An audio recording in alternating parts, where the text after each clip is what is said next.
Order, please. We'll now begin with the daily routine, beginning with presenting and reading of petitions. The Honourable Member for Colchester North. Thank you, Mr. Speaker. And before I present the petition, could I have your permission to do an introduction? Permission granted.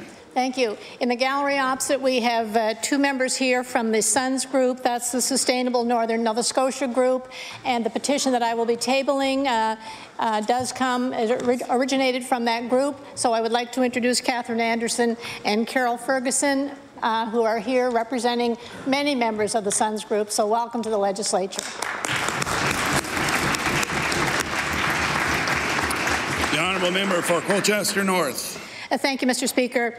I beg leave to table a petition, the operative clause being "we, the undersigned," and there have been two changes, Mr. Speaker, since this petition was circulated. There is now a new minister and a new department. So it would read, "We, the undersigned, call upon the new minister and the new department to protect our water and cancel a gold mining project on Warwick Mountain." And I have affixed my name to this petition. I beg leave for some direction on that change in the operative clause. So, as the Honourable Member stated, given that the petition was done some time ago prior to the change of ministers from lands and forests to now mines and energy, does the House agree to accept the petition? Agreed. It is agreed. The petition is tabled. We'll now move on to presenting reports of committees. The Honourable Vice Chair of the Committee on Law Amendments. Thank you, Mr. Speaker. As Deputy Chair of the Committee on Law Amendments, I'm directed to report that the committee has met and considered the following bills. Bill number 84, an act to express appreciation for members of the Canadian Coast Guard Auxiliary. Bill 90, an act to amend Chapter 43 of the Revised Statutes 1989, the Boxing Authority Act. Bill 91, an act respecting the Nova Scotia Museum.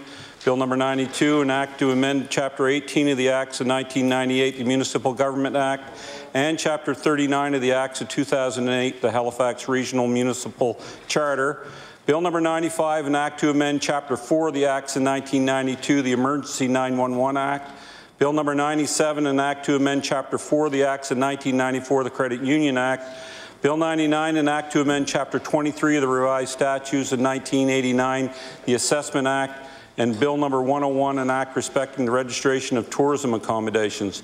The committee recommends these bills to the favourable consideration of the House without amendments. Order that these bills be referred to the Committee of the Whole House on Bills. We'll now move on to tabling reports, regulations, and other papers. Statements by ministers. Government notices of motion. The Honourable Premier. Mr. Speaker, may I do an introduction before I read my government notice of motion? Permission granted. Mr. Speaker, in the East Gallery, we're joined by a group of young Nova Scotians, Mr. Speaker, from the McPhee Centre for Creative Learning. The McPhee Centre does incredible work providing creative learning programs and mentorship for youth in the community at their downtown Dartmouth location. Mr. Speaker, as I read their names, I would ask them, well, they're all standing now. They're really good.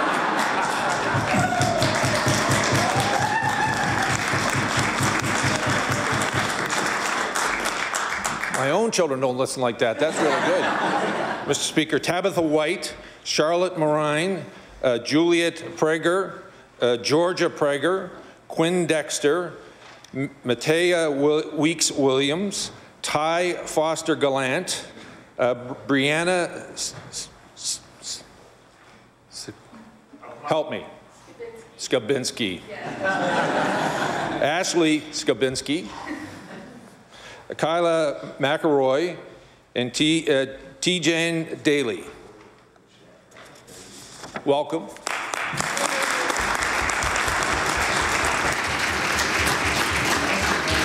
Heather McDonald, who's the Executive Director, Adam Seacrest, who's the Program Manager, Mike Jantz, who's the Manager of Fund Development and Stakeholder Relations, and Karen Nichols, who's the Chair Board.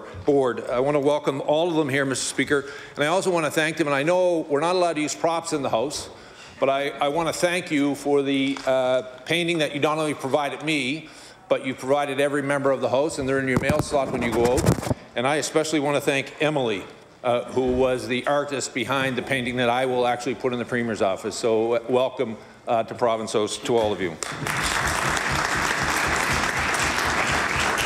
Mr. Speaker, I hereby give notice on a future day I shall move the adoption of the following resolution.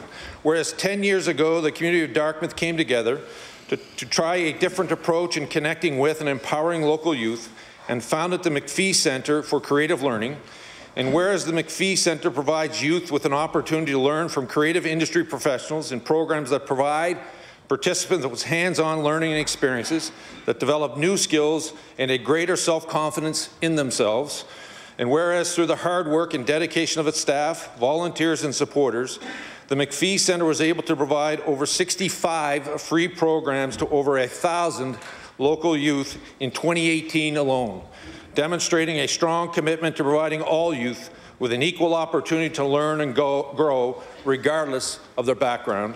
Therefore, be it resolved that all members of the House of Assembly join me in both thanking and recognizing the McPhee Centre for Creative Learning for the difference it has made in the lives of the many youth who walk through their doors, and the even greater impact that has made in bringing together and strengthening their community.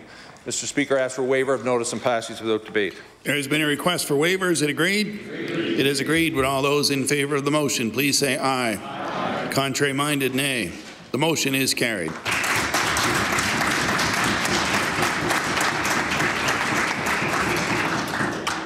The Honourable Minister of Immigration. Mr. Speaker, I beg leave to make an introduction. Permission granted. I'd like to draw your attention to the East Gallery, where I'm pleased to introduce a number of employers with us this afternoon who are representing Nova Scotia businesses designated under the Atlantic Immigration Pilot Program joining us today. These employers have successfully filled labour needs in the regions of our province through the pilot, and I ask them to please rise. Gordy Atwood, Recruiting Coordinator, Eason's Transport Group, Coldbrook, Nova Scotia. Lisa Smith, CEO, and Janice Jordan, Employee Relations Specialist, Glen Haber Manor, Long-Term Care Facility, New Glasgow. Carol Logan, Director of Human Resources, Prince George and Cambridge Suites Hotels, Halifax. Selena Landon and Jordan Robb, Human Resources, Ubisoft, Halifax. I ask them to please accept our warm welcome.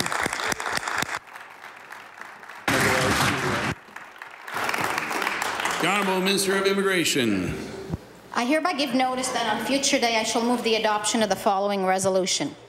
Whereas through the Atlantic Immigration Pilot, Nova Scotia is continuing to see a steady increase in the number of new immigrants deciding to call our province home, while also meeting the needs of employers. And whereas, as the Minister of Immigration, I'm pleased with the success we are experiencing as we are now 2 years into the program and have more than 790 employers designated under the pilot representing all regions in our beautiful province, as well as more than 1,350 people endorsed. And whereas the federal government has extended the Atlantic Immigration Pilot Program for an additional 2 years to December 31, 2021 to build on the success achieved to date. Therefore, be it resolved that members of the House of Assembly continue to join me in promoting the Atlantic Immigration Pilot to employers across the province so that together we can ensure Nova Scotia fully benefits from the program. Mr. Speaker, I ask for waiver of notice in passage without debate. There has been a request for waiver. Is it agreed? Agreed. It is agreed. Would all those in favour of the motion please say aye. Aye. Contrary-minded, nay. The motion is carried.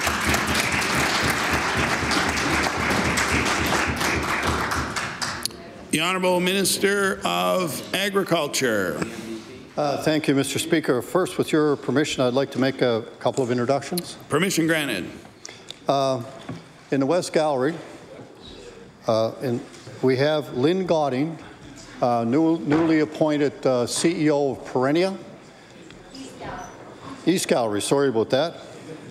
And we also have with her today Peter Gamble and Vanessa Rich. Now, Peter Gamble and Vanessa Rich have been working as a part of a three-person team and a team of wineries in Nova Scotia to develop a new wine quality program. And we had a briefing on it this morning and several briefings over the last while. And at the end of the day, when we can introduce this wine quality program, will be the best quality program in the world for bubbly wine. reflecting the high quality of Nova Scotia wines in Nova Scotia.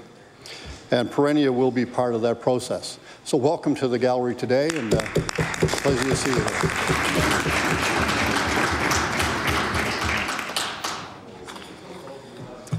Mr. Speaker, I hereby give notice on a future day I should move the adoption of the following resolution.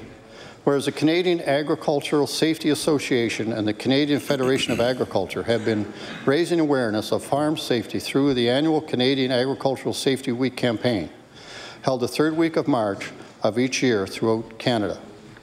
And whereas the Farm Safety Week has been celebrated here in Nova Scotia for the last 7 years, it is time to reflect on the importance of farm safety, empowerment of farmers with the information and resources they need to make their farms safer. And whereas this year the theme is Build a Ag Safe Canada and is part of a 3-year campaign called Safe and Strong Farms, which raises awareness about agriculture safety and supports the vision of Ag Safe Canada. Therefore, it resolves that all members of this House join me in wearing a ribbon, which I have here today, in support of the Safety Strong Farms campaign as a way to raising awareness about farm safety. Mr. Speaker, I request waiver of notice and passage without debate. There has been a request for waiver. Is it agreed? Agreed. It is agreed. Will all those in favour of the motion please say aye. Aye. Contrary minded, nay. The motion is carried. The Honourable Minister of Fisheries, Aquaculture and Agriculture. Thank you, Mr. Speaker. I hereby give notice on a future day I shall move the adoption of the following resolution. During the 21st Annual Fisheries and Aquaculture Ministers Conference, Stuart Lamont received the Minister's Award of Excellence, where Stuart Lamont received this award in recognition for his ongoing advocacy on behalf of the Nova Scotia fishing industry and his commitment to quality processes and standards for Nova Scotia lobster. As well as a board member of the Nova Scotia Seafood Alliance, and through his participation in numerous industry advocate groups, Stuart has positively influenced advancement of Nova Scotia's seafood industry to meet the needs of the global marketplace. Recognized lobster's iconic status as a representative of Nova Scotia's seafood industry, Stuart is a tireless advocate and partner for lobster quality programs and other initiatives that showcase the quality and value of Nova Scotia lobster. Therefore, be resolved, all members of this House thank Stuart Lamont for his commitment to quality and supporting the advancement of Nova Scotia's seafood industry. Mr. Speaker, I request waiver of notice and passage without debate. There has been a request for waiver. Is it agreed? Agreed. It is agreed. Would all those in favour of the motion please say aye. Aye. Contrary minded, nay. The motion is carried. We'll now move on to introduction of bills. The Honourable Minister of the Environment. Thank you, Mr. Speaker. May I please make an introduction? Permission granted. All right. I'd like to draw the House's attention to the East Gallery, where we are joined by 2 members of the Ecology Action Centre, Mark Buckler as their Policy Director and Nancy Enningsons as their Coastal Adaptation Coordinator. Mark and Nancy have both worked with the Department on the Coastal Protection Act, which I'm going to introduce today, and I want to thank them for their input and continued support of this. I'd like to also introduce our staff member, John Summers, with the Department of Environment, who has led the development of this legislation for the Nova Scotia Department of Development. So together, we've developed legislation that is going to protect our coastline for future generations. And I'd like the House to please, I'd like them to rise and receive the warm welcome of the House. Thank you. The Honourable Minister of the Environment. Thank you, Mr. Speaker. Mr. Speaker, I beg leave to introduce a bill entitled An Act Respecting Coastal Protection in Nova Scotia.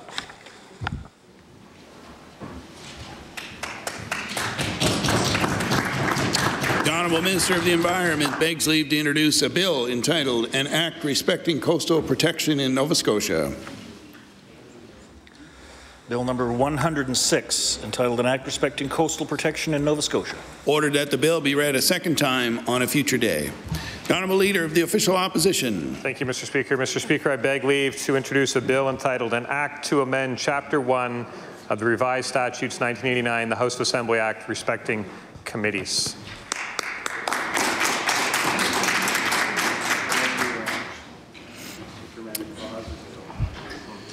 The Honourable Leader of the Official Opposition begs leave to introduce a bill entitled An Act to Amend Chapter 1 of 1992 Supplement of the Revised Statutes 1989, the House of Assembly Act, respecting committees.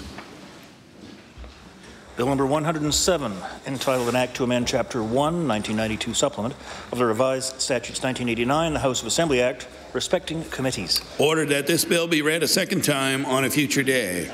The Honourable Leader of the New Democratic Party.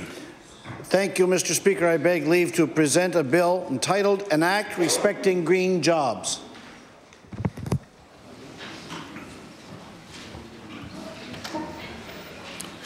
The Honourable Leader of the New Democratic Party begs leave to introduce a bill entitled An Act Respecting Green Jobs.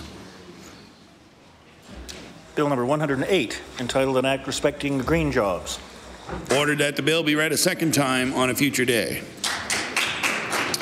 The Honourable Minister of Finance. Thank you, Mr. Speaker. I beg leave to introduce a bill entitled An Act to Amend Chapter 41 of the Acts of 2011, the Pension Benefits Act.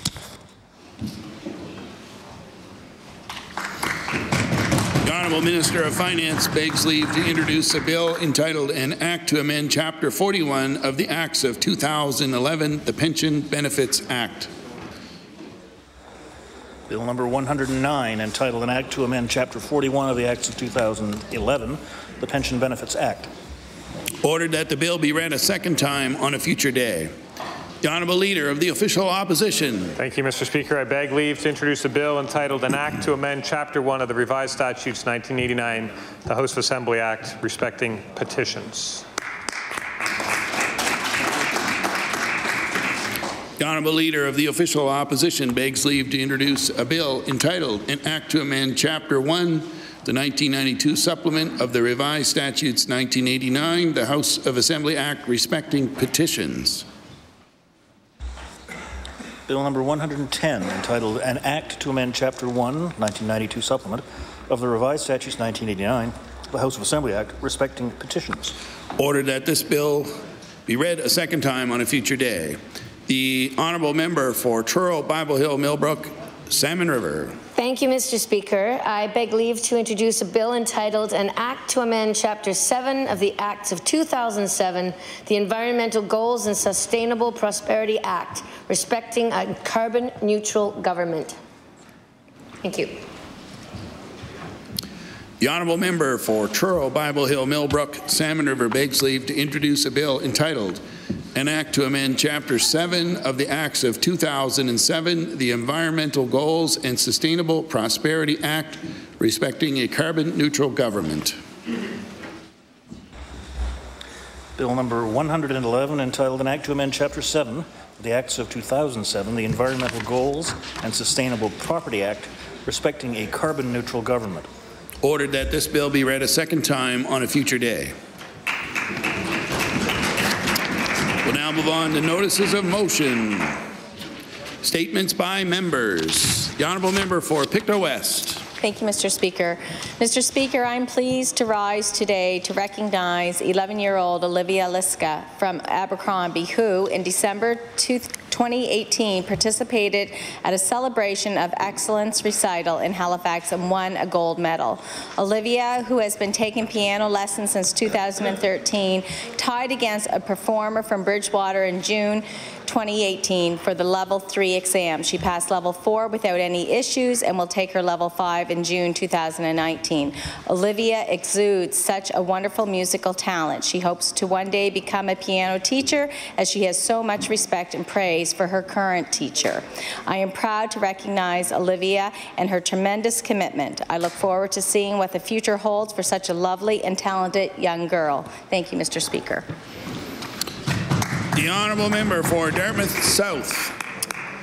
Thank you, Mr. Speaker. I rise today to also recognize the work of the McPhee Centre for Creative Learning and the amazing students that they serve, many of whom you will have just met. The McPhee Centre serves some of Dartmouth's most incredible kids.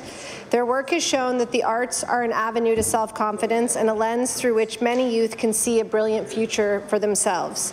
It proves that if arts are the foundation of our work with youth, magic happens. McPhee Center's programming in music, visual art, drama, technology, and advocacy re-engages youth with their inner brilliance.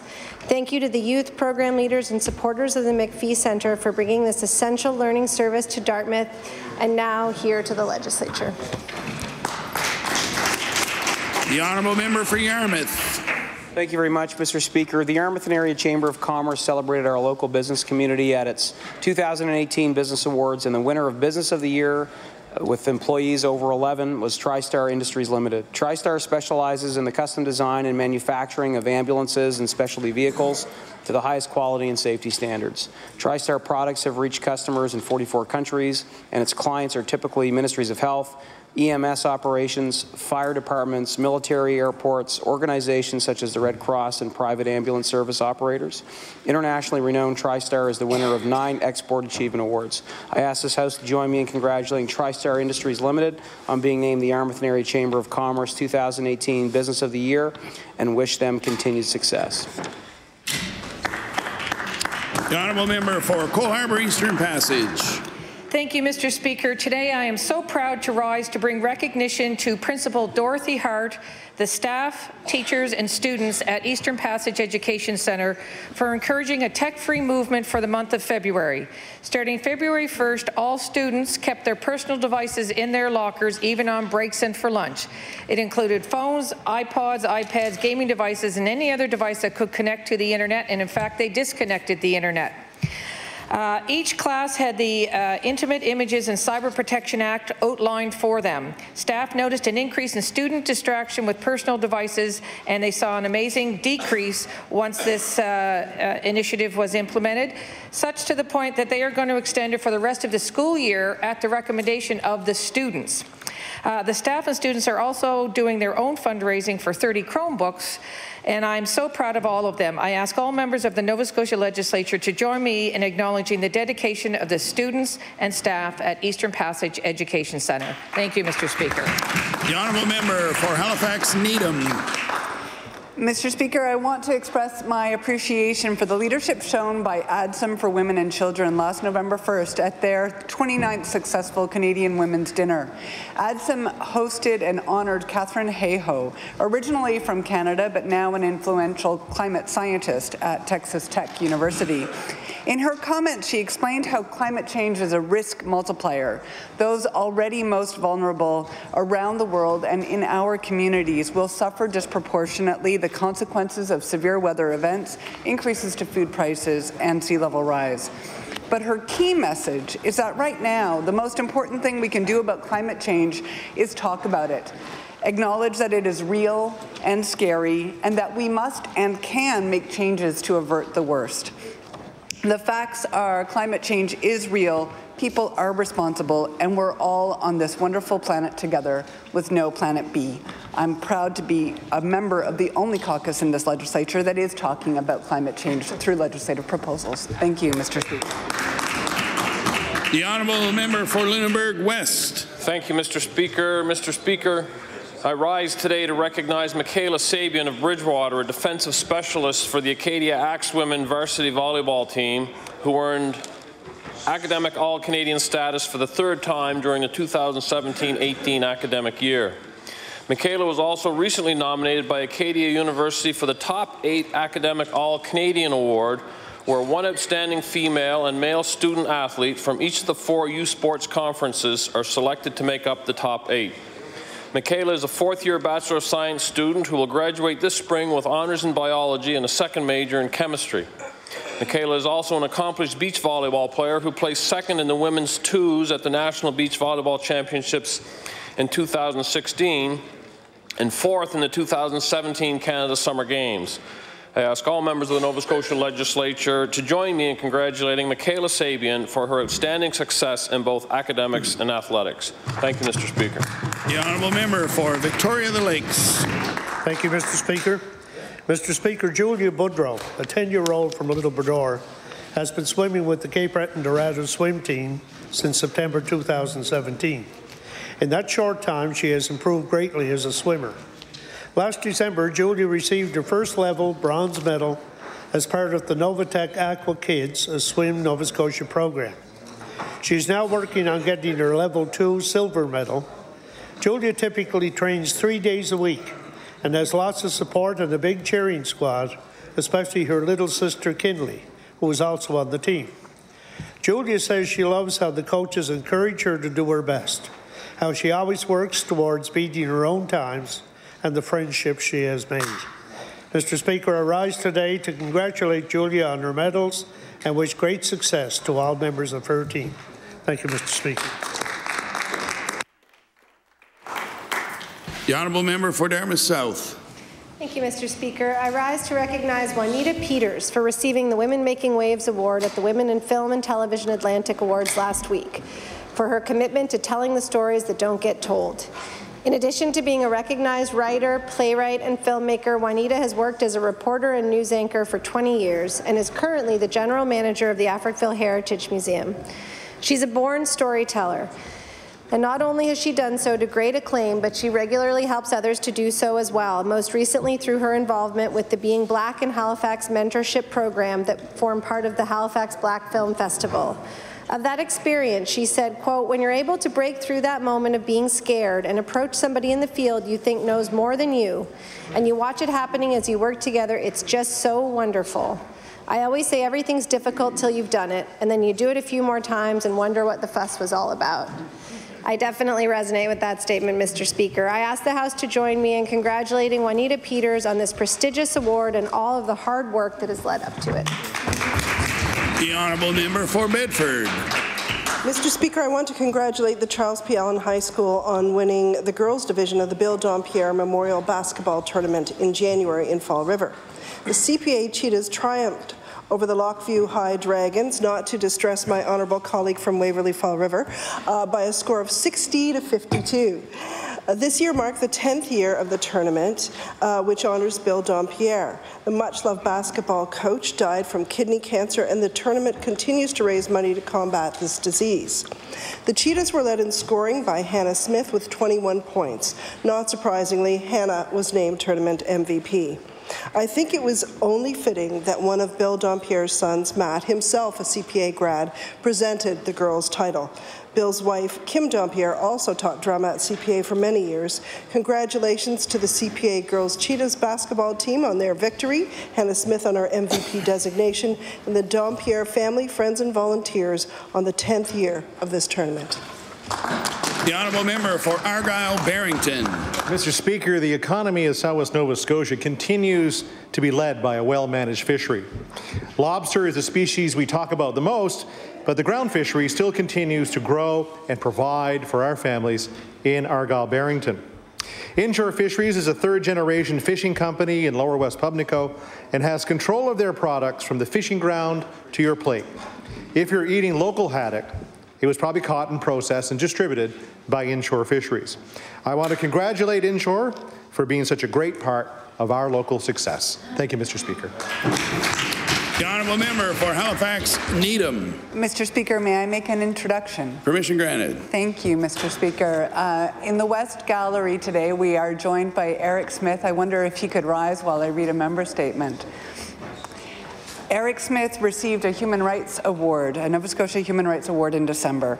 Eric served on the Nova Scotia Task Force on AIDS and helped to establish the Nova Scotia Persons with AIDS Coalition and has participated in approximately 400 workshops and presentations. His own HIV-positive status was disclosed without his consent in 1987 when he was a school teacher. And after fighting publicly for 4 years to get his job back, he gave up that fight, but won, I think we can say, a major win for all Nova Scotians when sexual orientation was added to the Nova Scotia Human Rights Act, and there were strengthened protections provided for those with disabilities, including HIV/AIDS. Please join me in congratulating Mr. Eric Smith on his Human Rights Award and give him the warm welcome of the House.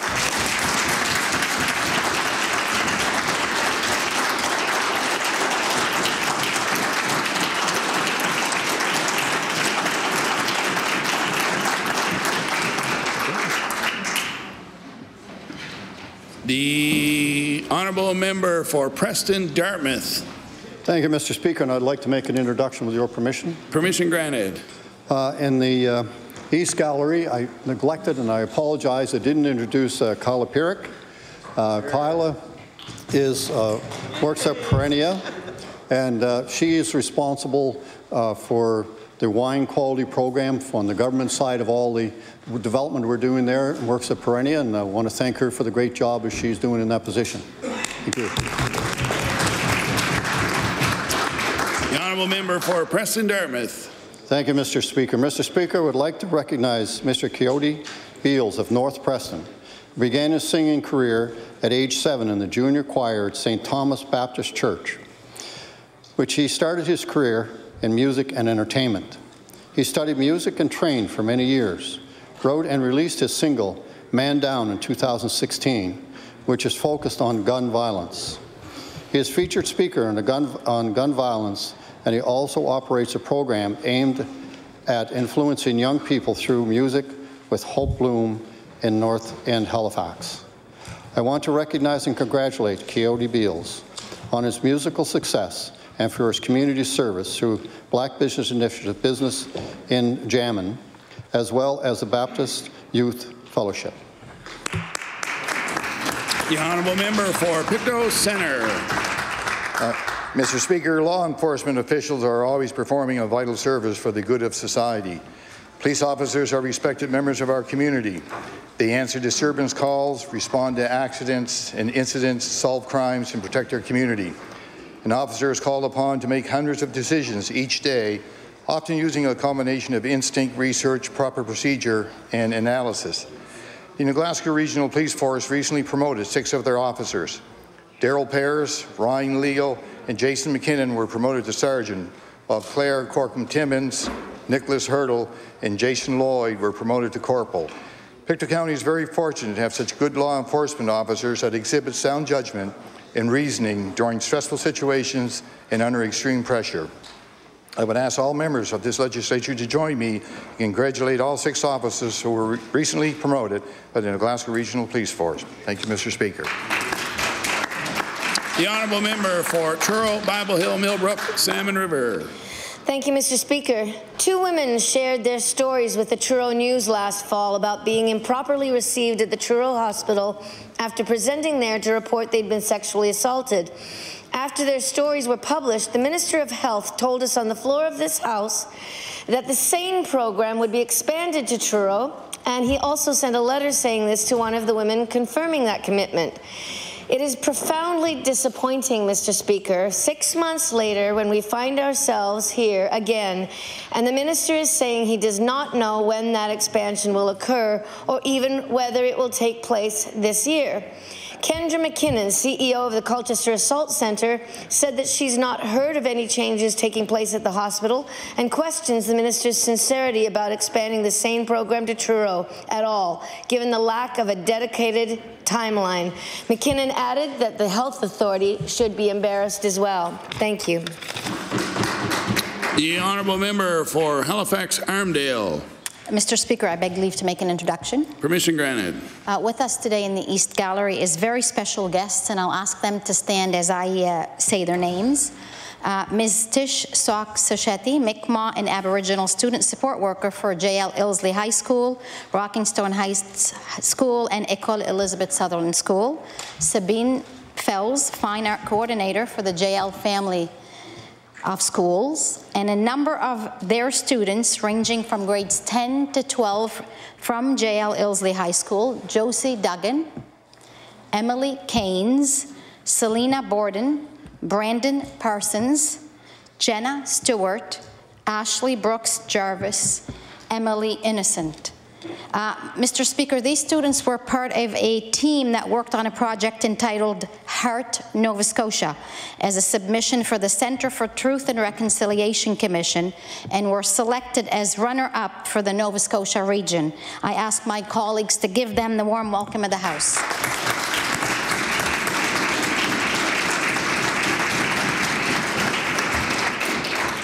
The honourable member for Halifax Armdale. Mr. Speaker, I rise today to highlight the inspiring work of Armdale's Tish Sock-Sachetti. Tish works as the Aboriginal Mi'kmaq support worker for 3 of Halifax's schools, where she puts her heart into challenging her students, helping them learn and affirming that they matter. Last fall, Tish and her students in the Indigenous Student Program made a commitment to give back to their school community. Knowing that the holiday season can be a hard time for less fortunate students, they organized their second annual free Christmas feast for the students and staff of J.L. Ilsley High School. The meal was a lovely opportunity for the school community to gather just before Christmas and ensured that each and every student received a small gift to open for Christmas Day. The feast was a big undertaking, and Tish's students worked very hard last term to fundraise for the effort. To Tish, her students, and everyone who supported the feast, Walalan, thank you for making the holidays brighter.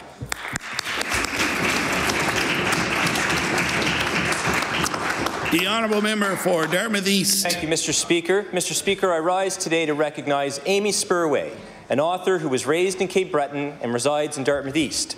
Mr. Speaker, on April 4th, Ms. Spurway will launch her book titled Crow in Dartmouth. This book features what she describes as sharp Cape Breton humor, big twists, big drama, and big personality. Sounds like some of the colleagues I work with here, Mr. Speaker. Mr. Speaker, I believe we have all known and lived to experience the importance of a good story. I would like to ask the House to congratulate Amy Spurway on this significant accomplishment and thank Amy for her contribution to local literature. Thank you, Mr. Speaker. The Honourable Member for Kings West. Thank you, Mr. Speaker. Internationally, Lions clubs are known for serving their local communities and spreading kindness by doing so. With this in mind, it came as no surprise when I learned the local Lions club in Kingston had once again made a huge impact on the community that left all involved smiling this past Christmas season. December 21st, 2018, with the inspirational idea to spread joy and cheer to local seniors, Lion Linda Wilson baked and packaged 600 cookies with Lions Christine Keddy, Christine Rickler, Jeannie Farnell, and Lion spouses Carol Gregory and Mary Keynes. Once this task was completed, Lion Linda Wilson, with the support of the Lions Club, delivered these cookies to over 100 seniors, including those residing in long-term care facilities and at Soldiers Memorial Hospital. I would like to thank Lion Linda Wilson, the Kingston Lions Club, and all those mentioned who supported this thoughtful and impactful act of kindness, and for the continued dedication and service of all Lions clubs to their local communities. Thank you, Mr. Speaker. The Honourable Member for Colchester, Musquodoboit Valley. Thank you, Mr. Speaker. On March the 3rd, the Truro Sport Heritage Society honoured athletic accomplishments of local athletes and volunteers from 2018 during its 35th annual awards dinner. The South Colchester Academy volleyball team was honoured with the Outstanding Junior High Team Award. The SCA team successfully manoeuvred the regular season undefeated and, for the first time in 7 years, moved on to the district and regional championship. One of the winning factors for the Wolves was the fact that they were coached this season by a number of former players, which allowed them to achieve at a higher level while teaching valuable leadership skills. So congratulations to the South Colchester Academy Wolves volleyball team on such a successful season. Thank you, Mr. Speaker.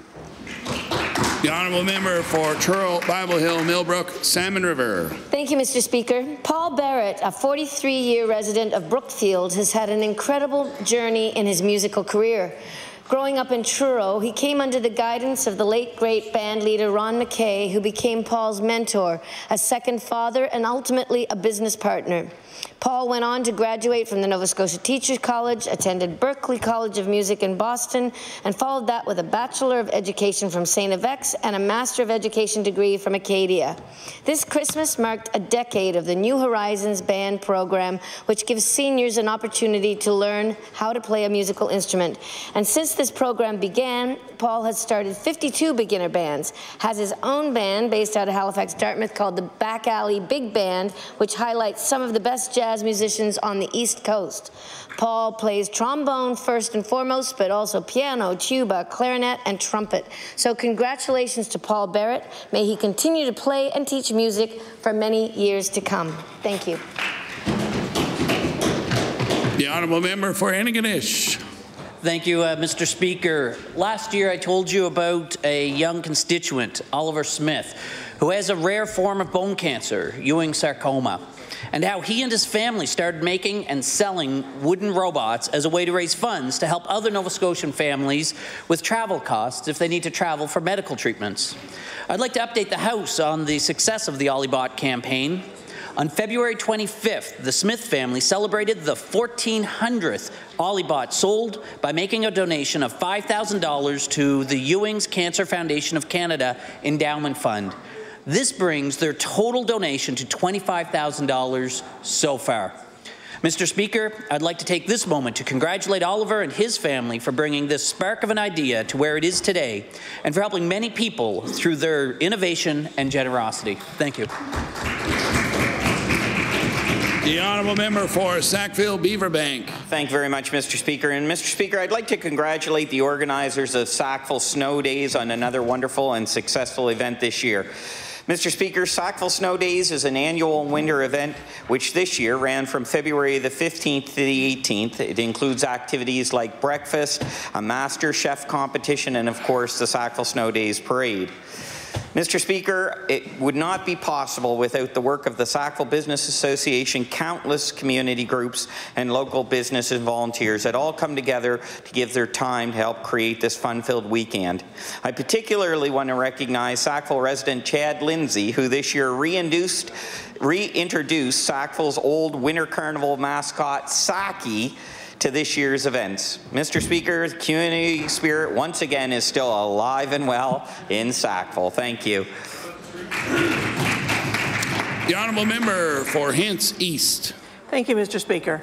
The 2017 season was a personal best for Hants East athlete Mason Kosh. Mason was awarded the 18 and under Male Athlete of the Year at the 2018 East Hants Sports Award Gala. Mason picked up a gold, silver, and bronze in the 2017 National Canoe Championships in Welland, Ontario. His performance in teams and individually earned him a spot to represent Canada's Olympic hopefuls competing against the best in the world. Teamed with 3 other canoeists from Atlantic Canada, Mason brought home a bronze medal. The significant time commitment and sacrifice athletes of this caliber must endure deserves to be recognized and honored. Mason trains for 8 to 10 times a week while attending school and travels to Florida for a month each year where he practices daily with 3 sessions on the water combined with dry land training. Mr. Speaker, I would ask all members of the House to join me in expressing congratulations and gratitude to Mason for his passion to represent our country in the sports of canoeing. Thank you, Mr. Speaker. The honourable member for Kings North. Thank you, Mr. Speaker. Mr. Speaker, Shane Summer is a 14-year-old alpine ski cross athlete from Port Williams who brought home Team Nova Scotia's only gold medal from the Canada Games this year. He's a very versatile athlete and spends most of his time free skiing. He's a member of the competitive alpine circuit and hopes to see more ski racers from Atlantic Canada get training opportunities. He is now training for his next Can-Am competition at Sugarloaf, Maine. Mr. Speaker, please join me in congratulating Shane Summer for bringing home a gold medal for Nova Scotia in the Canada Games. The honourable member for Clare Digby. Thank you, Mr. Speaker. I rise today to congratulate Cara Sunderland, the 2018 recipient of the Women's Active Nova Scotia Leadership Trendsetter Award. This award is presented to a woman who, over time, has had a significant influence on the sport, recreation, and/or physical landscape for girls and women. This describes our Cara Sunderland, the active living manager at the Digby Area Recreation Commission, perfectly. Cara has always had an active lifestyle and has always encouraged people to try new activities. Through her work and her leisure activities, she has advocated for people to adopt an active lifestyle as well as provide opportunities for women and girls to do so. She has organized such activities as female-only ice time at the rink, the Digby Girls Gymnastic Club, girls camping trips, women's professional weekends, and girls programs at the Digby Regional High School and Islands Consolidated School. Through these type of activities, she has helped alter the lingering unrepresentation of women and girls in organizations related to sports, recreation, and physical activity. Cara continues to encourage girls and women to step out of their comfort zone in our community and become more active and healthier. Thank you very much, Mr. Speaker. The honourable member for Sydney River Myra Lewisburg. Thank you very much, Mr. Speaker. Mr. Speaker, I rise today to acknowledge Mr. Leonard Boudreau of Sydney River. Leonard Boudreau was the former adjutant of the 2nd Battalion Nova Scotia Highlanders, CB. Recently, the Cape Breton Centre for Craft and Design exhibited tapestries created by Leonard Boudreau that show how all 5 of the Cape Breton-based regiments are linked through history and fellowship. As a hobby, Leonard started making tapestries, which took 600 to 700 hours to produce, with 68,731 stitches covering a canvas that measures 6 feet by 5 feet. This he did to pass away the hours in winter, which he now is saying was a great way to preserve the history of the local infantry battalions. I stand today, Mr. Speaker, to thank and congratulate Leonard Boudreau for wanting everyone to learn more about the island's military history. Thank you, Mr. Speaker. The Honourable Member for Guysborough, Eastern Shore, Tracadie. Thank you, Mr. Speaker. Mr. Speaker, the Eastern Counties Regional Libraries is promoting Read Local Month, a great opportunity to choose literary works from Atlantic Canada. And I would like to offer up my suggestion of a gripping biography in its second printing due to popular demand. Run, Benny, Run by Gary Chisholm is a book of a Guysborough County man's story of survival against insurmountable odds in his native Yugoslavia to someday build a life in Canada. He was forced to leave home at 10 to unite with his sister in Belgrade. He had to find ways to live off the land by fishing, staying close to farms, all the while fleeing to Italy under the gunfire from Yugoslavia border guards. Mr. Speaker, this harrowing tale may sound like the next Indiana Jones screenplay, but I and the people of Guysborough County can assure you that the story and its heroic protagonists are very real. I am privileged to know Benny Lagunzia of New Harbour, and I am honoured to be able to promote his life story. Thank you, Mr. Speaker. The Honourable Member for Queens Shelburne. Thank you, Mr. Speaker. Mr. Speaker, I rise today to congratulate Queens County resident Betty Ann Dory on her December 20th, 2018 retirement from Penny Lane Woodworking and Enterprises after 26 years of service. Betty is well known and much beloved for her dedication and compassion, and she will be greatly missed by her co-workers and clients. Her patience and understanding and her commitment to those with special needs are admirable, and she is also well known as having been a tireless volunteer for Lunenburg Queen's Special Olympics for over 28 years. Mr. Speaker, I invite all members to join me in congratulating Betty Ann and wishing her happiness and good health in her well-earned retirement. Thank you, Betty Ann, for all that you have done and continue to do for our community. Thank you, Mr. Speaker. The Honourable Member for Timberley Prospect. Thank you, Mr. Speaker. I would like to recognize Danica Scully, a grade 7 student attending Armbray Academy after previously studying at Beachville Lakeside Timberley Elementary School. This past fall, Danica was honored as one of 12 students selected as a contestant on the prestigious CBC television game show, Canada's Smartest Person Junior. The competition tests the knowledge of contestants in 6 categories that include physical, musical, social, linguistic, logical, and visual comprehension. Contestants with the best performance continue to advance through the television episodes until the final performance between the top 2 competitors. Danica has always been a competitive student and recently participated in a national debating tournament, placing 2nd in the tournament. I ask the members of the Nova Scotia House of Assembly to join me in congratulating Danica on her academic spirit and success, and wish her success in the future. Thank you, Mr. Speaker. The Honourable Member for Northside Westmount. Thank you, Mr. Speaker. I rise today to thank Lisa Bond for making her dream of a caring closet into reality. Through her son, who attends T.L. Sullivan Middle School, Lisa learned many students are attending school without the necessities of life. Working with school officials, a caring closet was created, stocked through donations. Poverty rates for youth living in Cape Breton are amongst the highest in the country, and the caring closet has stepped up to help. Funds are also available to provide hot lunches in the cafeteria. I'd like to take this opportunity to express my gratitude for the creation of a caring closet, and I hope the idea spreads across the province. Thank you, Mr. Speaker. The Honourable Member for Fairview Clayton Park. Thank you, Mr. Speaker. Mr. Speaker, Mount Royal is a neighbourhood in my constituency known for its community spirit. This winter, neighbours came together once again to create a now annual fabulous event called Santaville. In a coordinated effort, members of the community decorated their homes, provided food and drink, created games for their kids, and piped music into the streets. It was a ton of fun for the children and adults alike.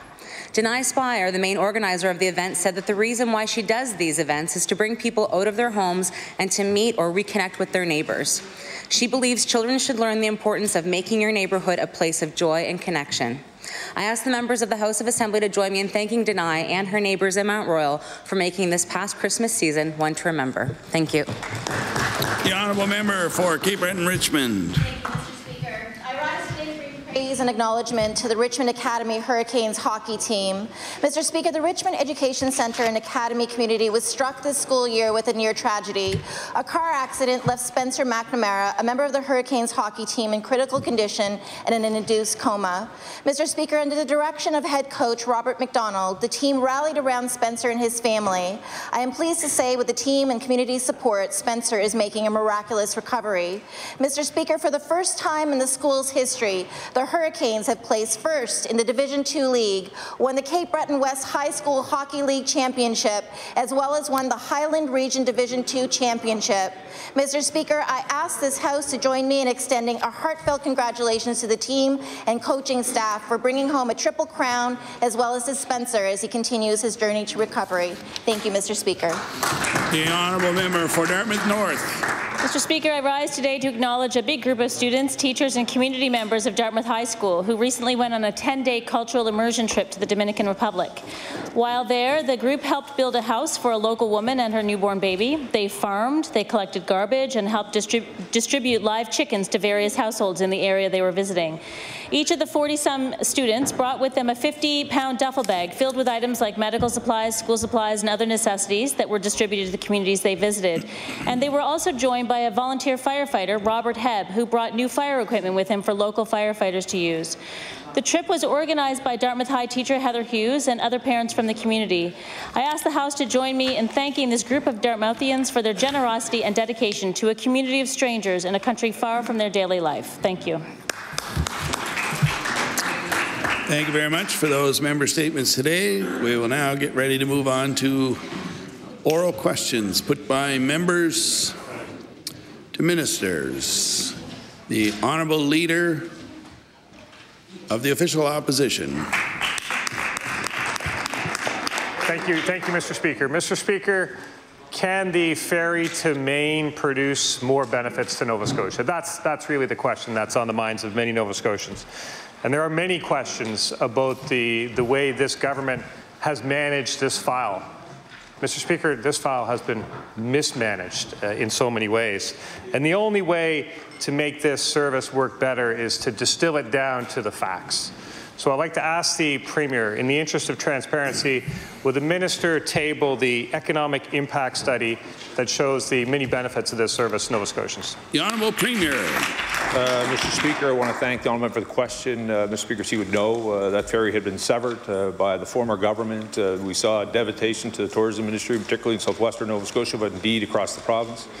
We've made that investment in that ferry, Mr. Speaker. We've continued to see a record-growing tourism years, this third consecutive growth. All the positive investments that are taking place down in southwestern Nova Scotia. Mr. Speaker, in his question, he suggested that the only thing on the minds of Nova Scotians was in his question. The reality is, for many Nova Scotians, they're wondering why the honourable member won't support that ferry, but he supports the one in Pictou. The Honourable Leader of the Official Opposition on his first supplementary. Thank you, Mr. Speaker. And I do support the service. I do support the service. I see the value that it can bring to Nova Scotians. The issue here, Mr. Speaker, is this government does a significant disservice to the long-term sustainability of the service by hiding information, by mismanaging the file. The Premier, I didn't hear the Premier commit to tabling an economic impact study. He doesn't want to talk about the facts.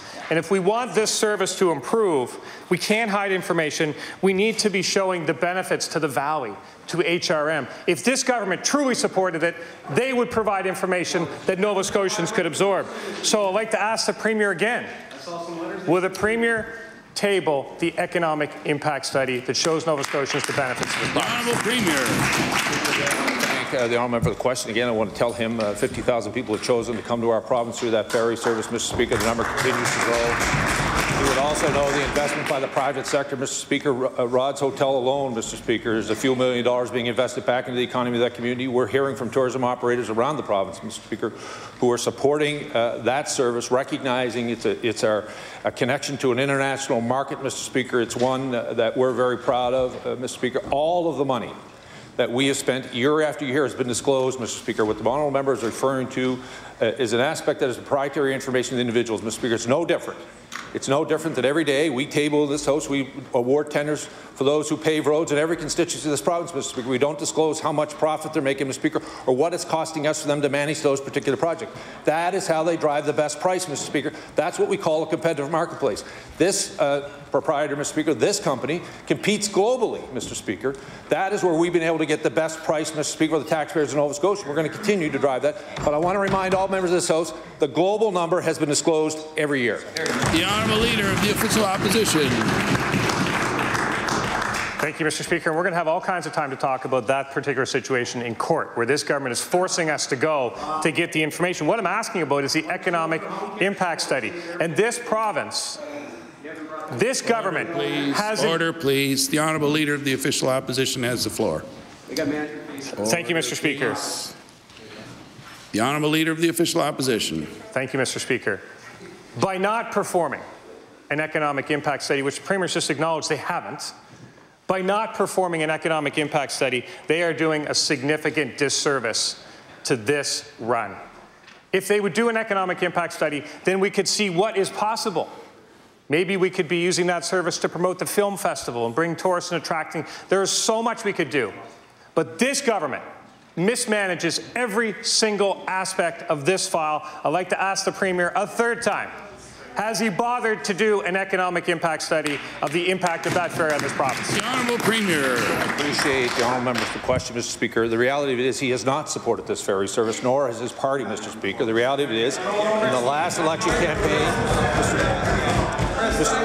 Mr. Speaker, please. The Honourable Premier has the floor. Last election campaign, Mr. Speaker, they ran against that service, Mr. Speaker. Nova Scotians sent them a message, Order, Mr. please. Speaker. Order, please. The Honourable Premier has the floor. Mr. Speaker, the reality of it is, Mr. Speaker, the Leader of the Conservative Party has not supported this service. Mr. Speaker, he's continued to undermine the private sector entrepreneur, Mr. Speaker. If we continue to follow his path, Mr. Speaker, Order, we would drive the economy to the ground. Honourable Premier has the floor. The reality of it is, population is up, the economy is growing, more young people see a future for themselves in this province, Mr. Speaker, and more importantly, Mr. Speaker, the global community is wanting to come and visit, and one of those ways is through that ferry service. The Honourable Leader of the New Democratic Party.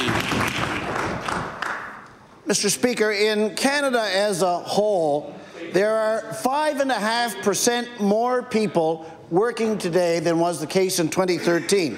But here in Nova Scotia, we have less than 1% more people working today than in 2013.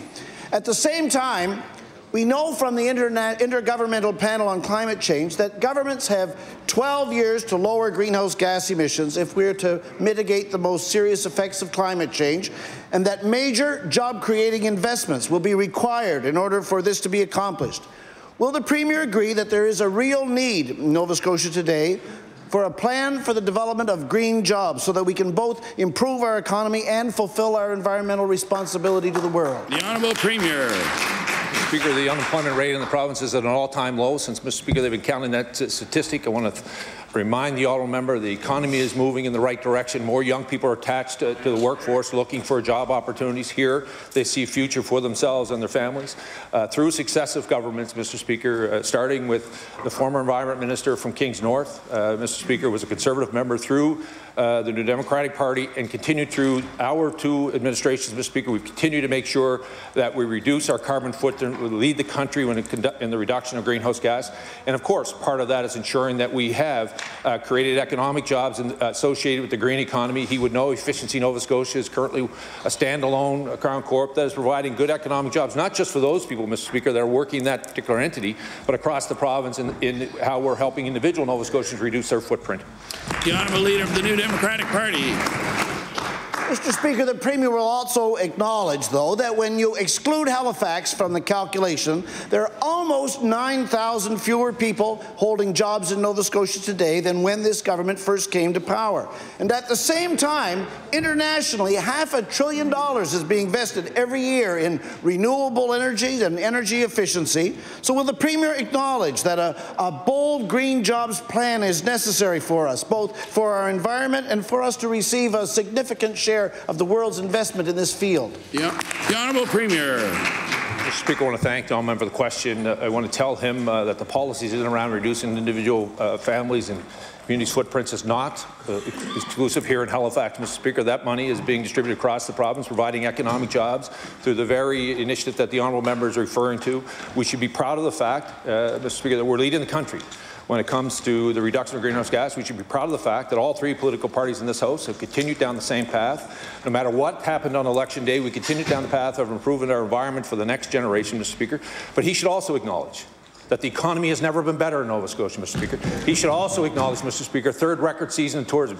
He should also acknowledge population is at an all-time high, Mr. Speaker. Consumer confidence is at a high, Mr. Speaker. Consumer consumption is growing, Mr. Speaker. That is not isolated to just Halifax. That is around our province.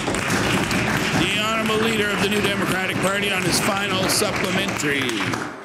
I would wish, Mr. Speaker, to acknowledge this, that the Intergovernmental Panel on Climate Change Special Report on Global Warming last October concluded that limiting global warming to 1.5 degrees is going to require what it called a rapid escalation of the level of ambition of all levels of government, including subnational levels like our province.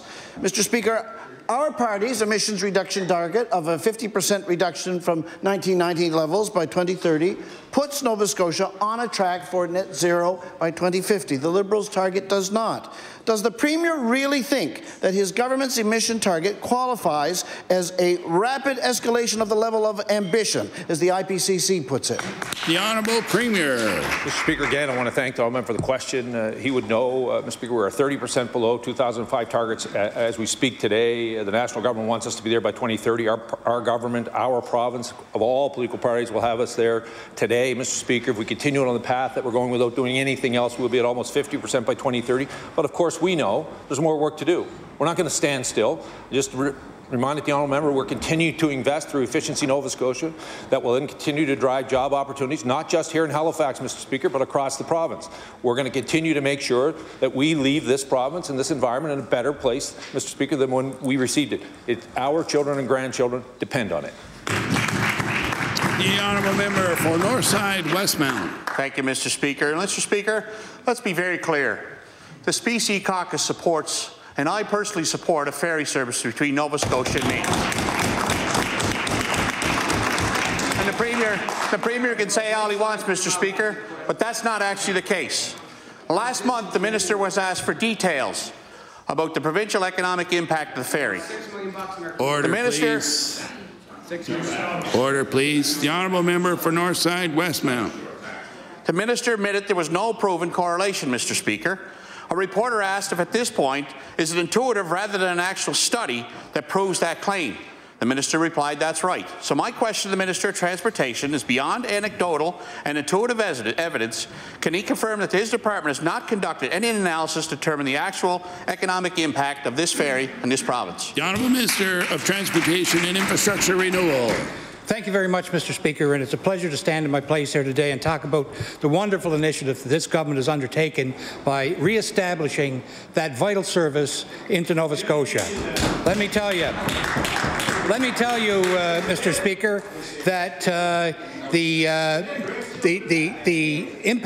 economic impact. Order, please. The Honourable Minister of Transportation has the floor. The economic impact, Mr. Speaker, is not required to be assessed by us. It is assessed by the capitalists of the province who are showing by their investment in Yarmouth and area that this is a successful service. And Mr. Speaker, I'd like to table such evidence. It talks about the investment, the capital investment for the service, and the wonderful increase in tourism numbers that we see at that site. The honourable member for Northside Westmount. Thank you, Mr. Speaker, and I hope that's the economic impact study we're looking for, Mr. Speaker. I think Nova Scotians just want to know how much more money they may be asked to spend, Mr. Speaker. It's pretty reasonable. People want transparency around how their money is being spent, and this government promised to be the most open and transparent government in the whole world. Mr. Speaker, they want some economic metrics beyond whether room nights in the Southwest region are up or down, and they want to know that our scarce dollars are getting the best bang for their buck. If the ferry is going to work, Nova Scotians need to know the details. So, Mr. Speaker, I ask the Minister, is trust me good enough for the taxpayers wondering where their money is being spent? The Honourable Minister of Transportation. Mr. Speaker, I'm very happy to report in the past 3 years, over 127,000 visitors have come to Nova Scotia by virtue of our Yarmouth Ferry. And I would also point out to the House and to the members opposite that the people in Southwest Nova do not begrudge others in the province. As an example, the ferry between Pictou and PEI, Caribou, has a subsidy from government of $12 million. We don't know the management fee, we don't know the passenger numbers, and we never hear any complaints about that service. The Honourable Leader of the New Democratic Party. Mr. Speaker, I would like to ask a question of the Premier about long-term care. Back in 2015, the government announced changes to the long-term care wait list, and since then there's been a great deal of talk about how the wait list had been cut for people waiting for nursing home placement by half and so on. But a recent investigation has shown that those numbers, in fact, do not include people who are waiting in hospitals for long-term care, nor do they include adults who are in need of protection for reasons of neglect or self-harm. So, Mr. Speaker, will the Premier admit that the changes his government introduced to the keeping of the list in 2015 have in fact obscured and hidden the true number of people waiting for a place in a nursing home? The Honourable Premier. No, I wouldn't, Mr. Speaker. As a matter of fact, the list he's referring to includes all the very people that he thinks are excluded. That list is encompassing, Mr. Speaker. The Honourable Leader of the New Democratic Party. Records from a Freedom of Information request received by our caucus indicate that the government has no intention of building new nursing homes. The background documents related to the long-awaited continuing care strategy, which I'll table, show that the government isn't willing to get into the business of making long-term investments in new beds or facilities, that they believe an hour or two of care from a CCA is adequate for our seniors, and that anything else is just too expensive. Mr. Speaker, is the Premier willfully downplaying the need for more nursing home beds in order to avoid making the investments needed by the people of the province? The Honourable Premier. Mr. Speaker, I want to thank the Honourable for the question. As he would know, we've announced, Mr. Speaker, we're building long-term care beds both in New Waterford, Mr. Speaker, and Northside, and I look forward to the Honourable member's support. He's complained about those investments, Mr. Speaker, but I want to tell you, we're going to continue to invest in long-term care. The Honourable Member for Cumberland North. Mr. Speaker, the PC caucus and I personally support a ferry service between Nova Scotia and Maine. We are concerned, Mr. Speaker, though, about the business management of the contract. The taxpayers of this province expect us to ask questions about where their tax dollars are used. On several occasions this year, the Minister of TIR have referred to Bay Ferries as the agent of the province in negotiations. On January 24th, he indicated Bay Ferries acts as an agent for the province in discussions with Maine around the share of funding, and again on the 21st and on the 28th. My question for the Minister of Transportation, can he clarify the role of Bay Ferries as the role they've played for the province and define business agent as he sees it? The Honourable Minister of Transportation. Thank you, Mr. Speaker, and I would refer the member in the House to the publicly disclosed funding agreement that exists between the province of Nova Scotia, which clearly articulates that relationship. Thank you. The Honourable Member for Cumberland North.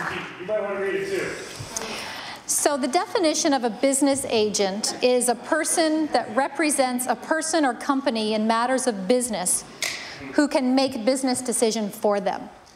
So my question to the Minister of TIR is, should a private business be negotiating and representing his department for the taxpayers of this province? The Minister has said there's nothing nefarious here. Yet the Minister refuses to be open and transparent when asked about questions about the contract.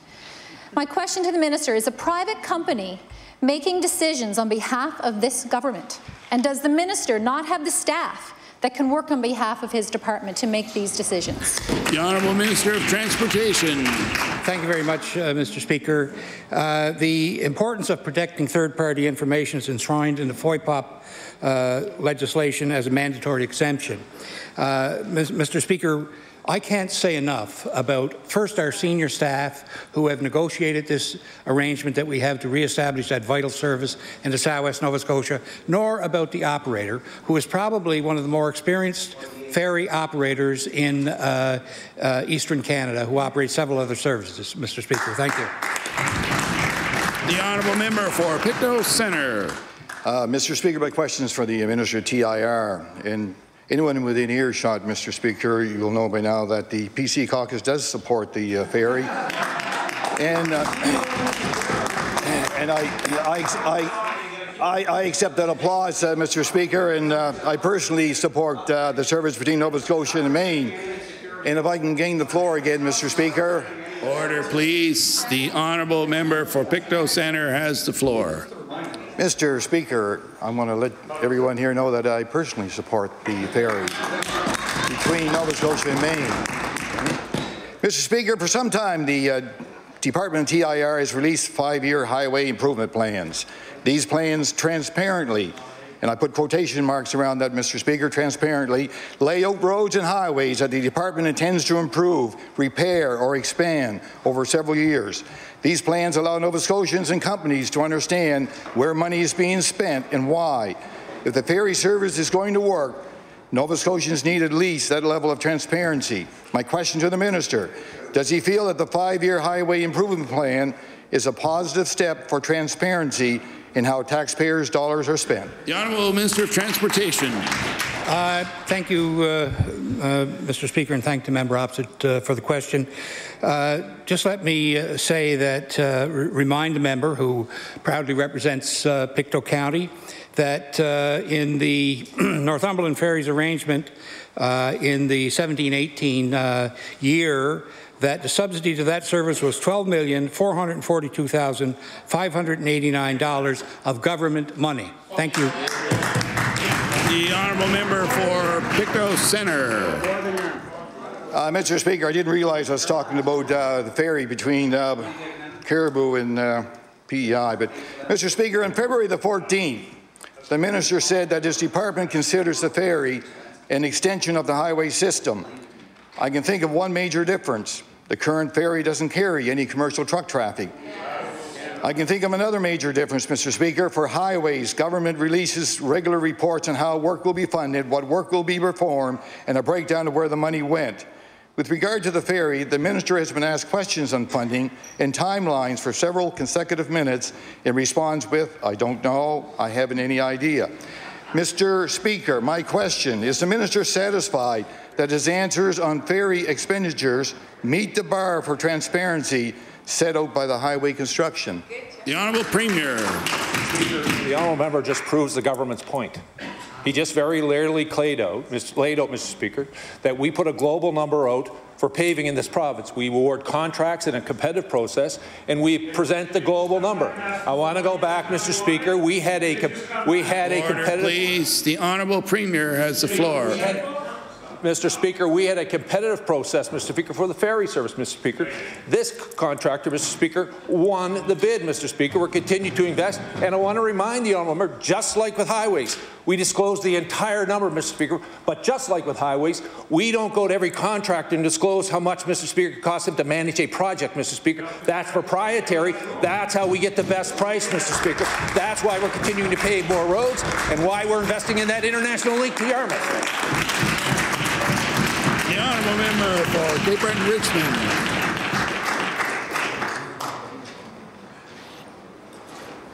Mr. Speaker, this PC caucus supports, and I'm going to continue to say this in the spirit of trying to negate a false narrative, or what we'd like to call as fake news. I personally support the ferry service to Yarmouth, and I know that my caucus does as well. The minister has stated that the ferry file is, and I would agree with him, an extremely important file to Nova Scotia, yet when asked last month about who is paying for work to prepare the Bar Harbour terminal for the ferry service, he was unfamiliar with the details. The minister said, "I don't know who is doing the work. I'm not sure who that would be." Mr. Speaker, does the minister agree that he should have perhaps a passing awareness of expenditures in one of his extremely important files? The Honourable Minister of Transportation. Thank you, Mr. Speaker.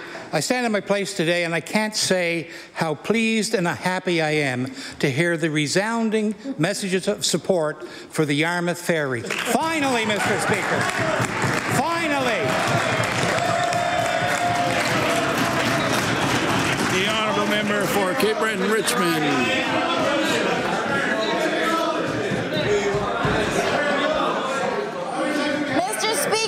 I believe I have the floor.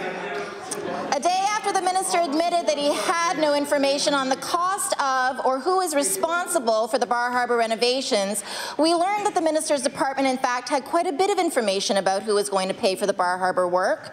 An executive within Transportation and Infrastructure Renewal wrote on January 22nd, the province of Nova Scotia is responsible for funding the costs, including the cost of upgrading the Bar Harbour ferry terminal property. I'll table that document.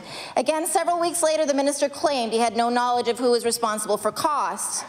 Can the minister please explain to this House if his department routinely makes significant commitments, millions of dollars worth, of taxpayers' dollars without consulting the minister? The Honourable Minister of Transportation. Thank you, Mr. Speaker. And I just want to re-emphasize that every year at the public accounts process that all costs associated with this service are absolutely released for public consumption, Mr. Speaker. And I would also say that I am very pleased to report that sales are brisk currently for the service relocation to Bar Harbour, and I'd like to table a document that speaks to that, Mr. Speaker. Thank you very much. The Honourable Member for Dartmouth North. Mr. Speaker, my question is for the Minister of Community Services. The roadmap for transforming the Nova Scotia Services to Persons with Disabilities program was presented to government in 2013. That report included a 5-year implementation plan to address a range of issues, including the need for people with disabilities to have access to the full range of affordable and accessible housing in the community, a range that is available to all Nova Scotians. Mr. Speaker, will the minister explain why the government has failed to implement the recommendations from the roadmap? The Honourable Minister of Community Services. I want to thank the Honourable Member for the question. In fact, I reject her premise. In fact, we are busy working on that roadmap, Mr. Speaker, including the building of a number of small options homes, 2 of which have opened, 2 are about to open, and 4 are in the planning stages. Thank you, Mr. Speaker. The Honourable Member for Dartmouth North. Mr. Speaker, the Community Homes Action Group has repeatedly given the government a failing grade on this file. It has recommended an investment in at least 25 new small option homes each year for the next 3 years. The 2018 budget included funding for only 8, and now we are starting to see those 8 come to fruition. Last week, an independent board of inquiry ruled that the province had violated the human rights of Beth McLean, Sheila Livingstone, and Joey Delaney by not providing access to housing options. Mr. Speaker, will the minister be requiring each individual person with a disability in Nova Scotia to file a human rights complaint in order to ensure their human rights are respected? The Honourable Minister of Community Services. Thank you, Mr. Speaker. I think she may be confusing our government with theirs, which did absolutely nothing on this particular front, Mr. Speaker. This is not an overnight process. Every single person needs to have a plan going forward. You can't just stick people into residences as if they're going off to university. You have to make sure that people have complementary needs. We want to make sure they have the appropriate supports before you move out. You have to make sure their families are supportive. You actually have to talk to the people who want to move out and make sure they want to move out, Mr. Speaker. And Mr. Speaker, we're doing exactly that. The Honourable Member for Pictou West. Mr. Speaker, this government and the NSHA have claimed that some emergency room overcrowding can be blamed on seasonal blips, like a spike in flu cases or perhaps a lack of flu shots. We all know regional hospitals are particularly overcrowded. For example, the Valley Regional Hospital has experienced year-over-year demand increases of over 400% for emergency department services. My question for the Minister of Health: does he maintain that these spikes are a seasonal blip, or are we living in a new normal due to increasingly poor access to basic primary health care? The Honourable Minister of Health. Thank you, Mr. Speaker. I thank the member for the question. Indeed, the pressures on our emergency departments in communities across the province is recognized. We have worked with the Nova Scotia Health Authority and our partners, the EHS, to find ways to improve the efficiency of the operations while ensuring that we provide the care that's needed by Nova Scotians, Mr. Speaker. The work can mention in terms of the improvements. We need only look across the harbour here, Mr. Speaker, to see what was implemented at Dartmouth General just about a year ago, and the improvements with their offloading at the emergency department there, Mr. Speaker. We look forward to seeing more improvements like that in the near future. The honourable member for Pictou West. I hope to see so in the near future too, because daily we are hearing from Nova Scotians concerned about poor primary care resources and the domino effect this has on the rest of the province everywhere. Folks without family doctors are flooding emergency departments out of desperation. They don't have a doctor. We hear about walk-in clinics that are closing or worry they may have to close. People have nowhere else to turn, and it's having a serious impact on the staff and patients in emergency departments. So my question is, have emergency department staffing ratios for physicians and nurses been adjusted to cope with increased load of admitted patients as well as those presenting for care? The Honourable Minister of Health. Thank you, Mr. Speaker. As the member raised the point, it's a point that I've been making since my time, and I believe my predecessor did as well, recognizing the important role that primary care access plays, Mr. Speaker, not just in the overall health of the population, but also in reducing pressures at emergent departments. Mr. Speaker, that's why we've been investing in recruitment initiatives, Mr. Speaker, expanding access to training seats at Dalhousie for nurse practitioners, as well as expanding access to residency seats, Mr. Speaker. We've expanded and reevaluated our incentive programs, Mr. Speaker, and we're seeing success. What the member hasn't highlighted, was the improvements that we've seen the last 4 months. We've actually seen more people attached to Mr. Speaker, fewer people waiting, according to the data that we have, to get attached with family physicians, primary care providers, Mr. Speaker. That's based upon the good work that's been underway by our partners and the department for the last number of months. The honourable member for Queens Shelburne. Thank you, Mr. Speaker. Mr. Speaker, my question is for the Minister of Health. I've been raising the issue of ER closures at Roseway Hospital for as long as I've been elected. Still, we see regular closes with no change to that in sight. Since I last asked, the ER has been closed for 778 hours. That's 32 days, Mr. Speaker. The Roseway ER has been closed for more than a full month since I last asked about it. My question is, can the minister explain why the people of Shelburne still can't rely on their local emergency room to be open? The Honourable Minister of Health. Thank you, Mr. Speaker. As the member's colleague highlighted, primary care is an important role that can help reduce some of the pressures. And I know that the member attended the opening of the Roseway Primary Care Clinic that we invested in, built an entirely new facility there right next door to the hospital. Mr. Speaker, in addition to that, I can advise the member and the members of the legislature that we have been working with our partners to come up with new ways to to incentivize physicians to cover shifts, not just in communities like Shelburne, but communities across the province. Things like our locum incentive program, Mr. Speaker, which I believe about 62 days of coverage at Roseway specifically have been covered through that program. And in addition to that, Mr. Speaker, we have an emergency shift premium, which is also available to encourage physicians to cover those shifts, Mr. Speaker. We're looking at what we can do with our incentive programs to encourage physicians and other healthcare providers to cover these shifts in these communities. The honourable member for Queens Shelburne. Thank you, Mr. Speaker. Mr. Speaker, that collaborative care centre is welcomed in Shelburne County, but in February, for one of my constituents who spent 10 days in Roseway, that didn't help her. It started with a trip to the QE2, where she joined the endless hallway full of patients and paramedics. When it was determined there were no beds available, she was sent back to Roseway in the middle of the night.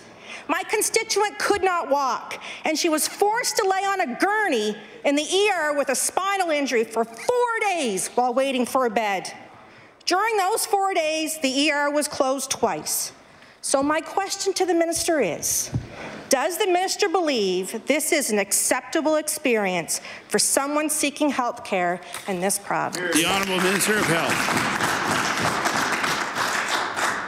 Thank you, Mr. Speaker. Certainly that's not the desired experience as described by the member opposite, Mr. Speaker.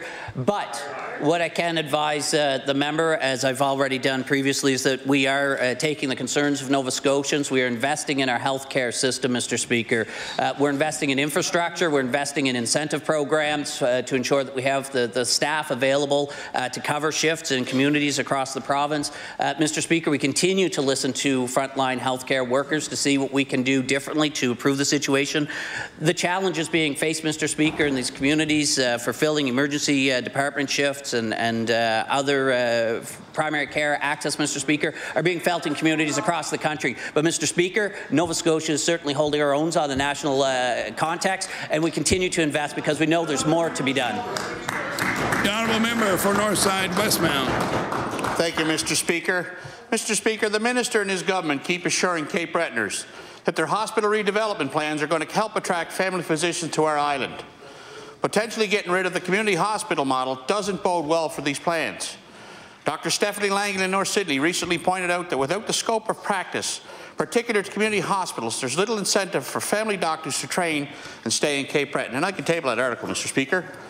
So my question to the Minister of Health is, how specifically does the Minister plan to attract and retain medical students interested in family medicine in Cape Breton without a community hospital model? The Honourable Minister of Health. Thank you, Mr. Speaker. As the member would know, we're investing in new primary care infrastructure in the communities of New Waterford and North Sydney, Mr. Speaker. This infrastructure and the equipment available in these sites, Mr. Speaker, will provide the opportunity for new physicians and residents, Mr. Speaker, to have access to the equipment that they would be training with, Mr. Speaker, at their medical schools, and get that training, Mr. Speaker, with modern equipment, modern technology in the communities, getting access, Mr. Speaker, to provide top-notch primary care services in those communities. The honourable member for Northside Westmount. Mr. Speaker, under the existing community hospital model in Cape Breton, medical students interested in inpatient care and emergency medicine can put down roots. Now the government is rolling out a plan they haven't explained to us, and they're saying for us Cape Bretoners to trust them. They haven't demonstrated that the scope of medical services will bring any new family doctors once this dust settles. And doctors already practicing in Cape Breton are not confident they'll be able to stay. So my question to the Minister, if this government already has challenges retaining family physicians in Cape Breton, isn't this redevelopment simply, if you will build it, they will come? The Honourable Minister of Health. Not at all, Mr. Speaker. In fact, Mr. Speaker, the member would know, we have been recruiting and continue to recruit physicians for the Cape Breton region. We know that in the Cape Breton region, Mr. Speaker, there have been 8 family physicians and 7 specialists just since April of 2018, Order, Mr. please. Speaker. Order, please. The Honourable, order, please. The Honourable Minister of Health. Mr. Speaker. That includes 2 family physicians in North Sydney, Mr. Speaker. That's before we have new infrastructure, Mr. Speaker, built into the community, Mr. Speaker. So we know that we're listening to physicians on the front lines, Mr. Speaker, as we continue with the planning work for the infrastructure development and the very specific details that will come along with the designs. The honourable member for Cumberland North. Mr. Speaker, our caucus has heard stories of people who have gone to the emergency department with suicidal thoughts, and they've sometimes not been seen by a doctor or nurse for up to 24 hours. If someone comes to the emergency department in this province of thoughts of having suicide or even attempted to take their life, sometimes no treatment is given. Emerge docs in this province have no acute care beds or not enough acute care beds or not enough psychiatrists for their patients to be seen. My question to the Minister of Health is why does this healthcare system not have services for acute care mental illness? The Honourable Minister of Health. Thank you, Mr. Speaker, and I thank the member for bringing to the floor a very important topic in the healthcare system, one that perhaps, Mr. Speaker, we all know very much how important it is, and that is, of course, that of mental illness, Mr. Speaker. I can assure the member that her statement is categorically false with respect to the Nova Scotia Health Authority and the availability of acute mental health services. In fact, Mr. Speaker, the province does provide acute mental health services across the province, and Mr. Speaker, we provide services through the crisis helpline as well as in our emergency departments. Please. The Honourable Minister of Health has the floor. The Honourable Member for Cumberland North. Categorically false. I challenge the Minister of Health to talk to the emergency physicians in this province. That's embarrassing to have you say that. Emerge physicians and nurses are failing every day because they have no places to put their acutely suicidal, mentally ill patients. Yeah. I had someone 2 weeks ago that was sent home twice after overdosing, and their mother took them to the Moncton Hospital where they were admitted for 1 week and seen by a psychiatrist every day. They can't get that same care here in Nova Scotia. We have failed our people, and I can't believe he said that. Will mental illness be given a priority in this province? The Honourable Minister of Health. Mr. Speaker, as I'd indicated, and I've spoken to this in the past, the fact of the matter is we do take mental illness very seriously. Mr. Speaker, we continue to invest heavily to improve access, identifying issues, Mr. Speaker, early, providing the care, Mr. Speaker, and helping people develop the coping mechanisms and supports that they need to live healthy lives. Mr. Speaker, with respect to the clinical assertions, what I've been advised, particularly in an emergency room context, is that there are changing clinical practices, Mr. Speaker. These are practices where people may present at an emergency department looking for admittance, Mr. Speaker, but the clinical assessments and recommendations that are assessed personally in those instances, they make the clinical decisions, Mr. Speaker, as to whether to admit or to receive care in the community. Mr. Speaker, we rely on that clinical advice and practice that they bring to the people of Nova Scotia. The Honourable Member for Cape Breton Centre. Thank you, Mr. Speaker. Mr. Speaker, my question is for the Minister of Health. Young people in Nova Scotia using the texting support service offered by the National Kids Help Phone discussed suicide the most out of any other province or territory during the first 6 months of this service. 2,565 young Nova Scotians used the service in the first part of 2018, many of whom were in immediate danger to themselves or to others. Mr. Speaker, does that fact that more than 2,500 young people needed crisis support in the space of 6 months not raise a huge red flag to this government? The Honourable Minister of Health. Mr. Speaker, again, I assure the member opposite and all members of the legislature that, in fact, The situation for youth who find themselves in such a situation is of concern. And Mr. Speaker, that's why we have been investing heavily. We've been investing not just through the Department of Health and Wellness and our partners, Nova Scotia Health Authority and the IWK, but through Education Department, Community Services and others. Mr. Speaker, what I think is important, though, is that those young people felt comfortable enough, confident enough in Nova Scotia to reach out, that we provided the access to those services for them to reach out to be connected, so that we could connect them to the help that they needed. The honourable member for Cape Breton Centre. Mr. Speaker, since when is texting or calling somebody the answer to somebody's attempt at suicide? That is a disgrace, Mr. Speaker. 3.5 psychiatrists out of 16 is what we have in Cape Breton, just saying. Mr. Speaker, when young people contact the Kids Help phone, they are connected with someone who is trying to keep them safe. If the child cannot stay safe, the volunteer can refer them to the RCMP or local police to take over the situation. But what happens after the police get involved? When does that child get access to sustained support in their community? I know in Cape Breton it's a very, very long time, and a phone call to the IWK doesn't cut it. Integrated youth services can provide that point of contact and keep kids from falling through the cracks. Mr. Speaker, when will the minister ensure that all young people in our province can access in-person mental health supports close to home? The Honourable Minister of Health. Thank you, Mr. Speaker. Again, I'm pleased for the member raising her concerns. I hope she appreciates the investments we are making to do just that. Mr. Speaker, one of the recommendations that came to me very shortly after coming to this role was actually a recommendation to expand a program that started in Cape Breton in the members region called Caper Base. This is an adolescent outreach model, Mr. Speaker, that provides direct access to youth in community in partnership through our school systems, Mr. Speaker. I was pleased just a couple of weeks ago to announce that expansion in other parts of our province, Mr. Speaker. I believe it's been rolled out to over 40 additional schools now, Mr. Speaker, providing that care and that support, which builds upon other services like the Kids Help Phone and Strong's Families programs, which provides virtual contact points for those youth. The honourable member for Kings North.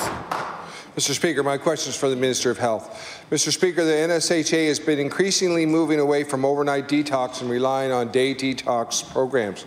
However, people suffering from drug and alcohol addictions desperately need detox to safely set themselves up for recovery. And spending a day in detox and then heading right back to the same community that was part of your addiction is not a recipe for success. So my question is, Mr. Speaker, to the Minister of Health, why was the decision made to switch from overnight detox to day detox? The Honourable Minister of Health. Thank you, Mr. Speaker, and I thank the member for the question.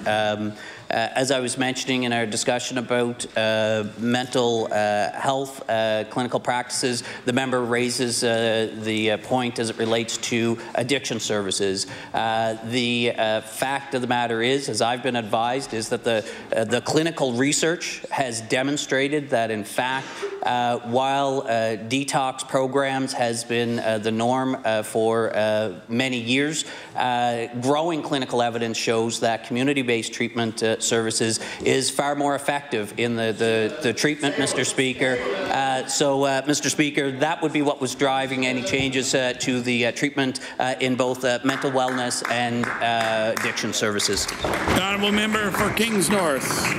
Mr. Speaker, I'd like to ask the Minister to table that, and I can tell him that the people that I talk to on the ground who are doing this type of work in the province would say that night detox is desperately needed. And in fact, we know that detox requires support and guidance, and going into withdrawal can be fatal. So this is a very and being sent home at the end of the day and relapsing also can be fatal for an addict. So overnight detox is an important program to offer to ensure Nova Scotians are really able to begin the process of recovery. So my question is, will the Minister consider reinstating the overnight detox program? The Honourable Minister of Health.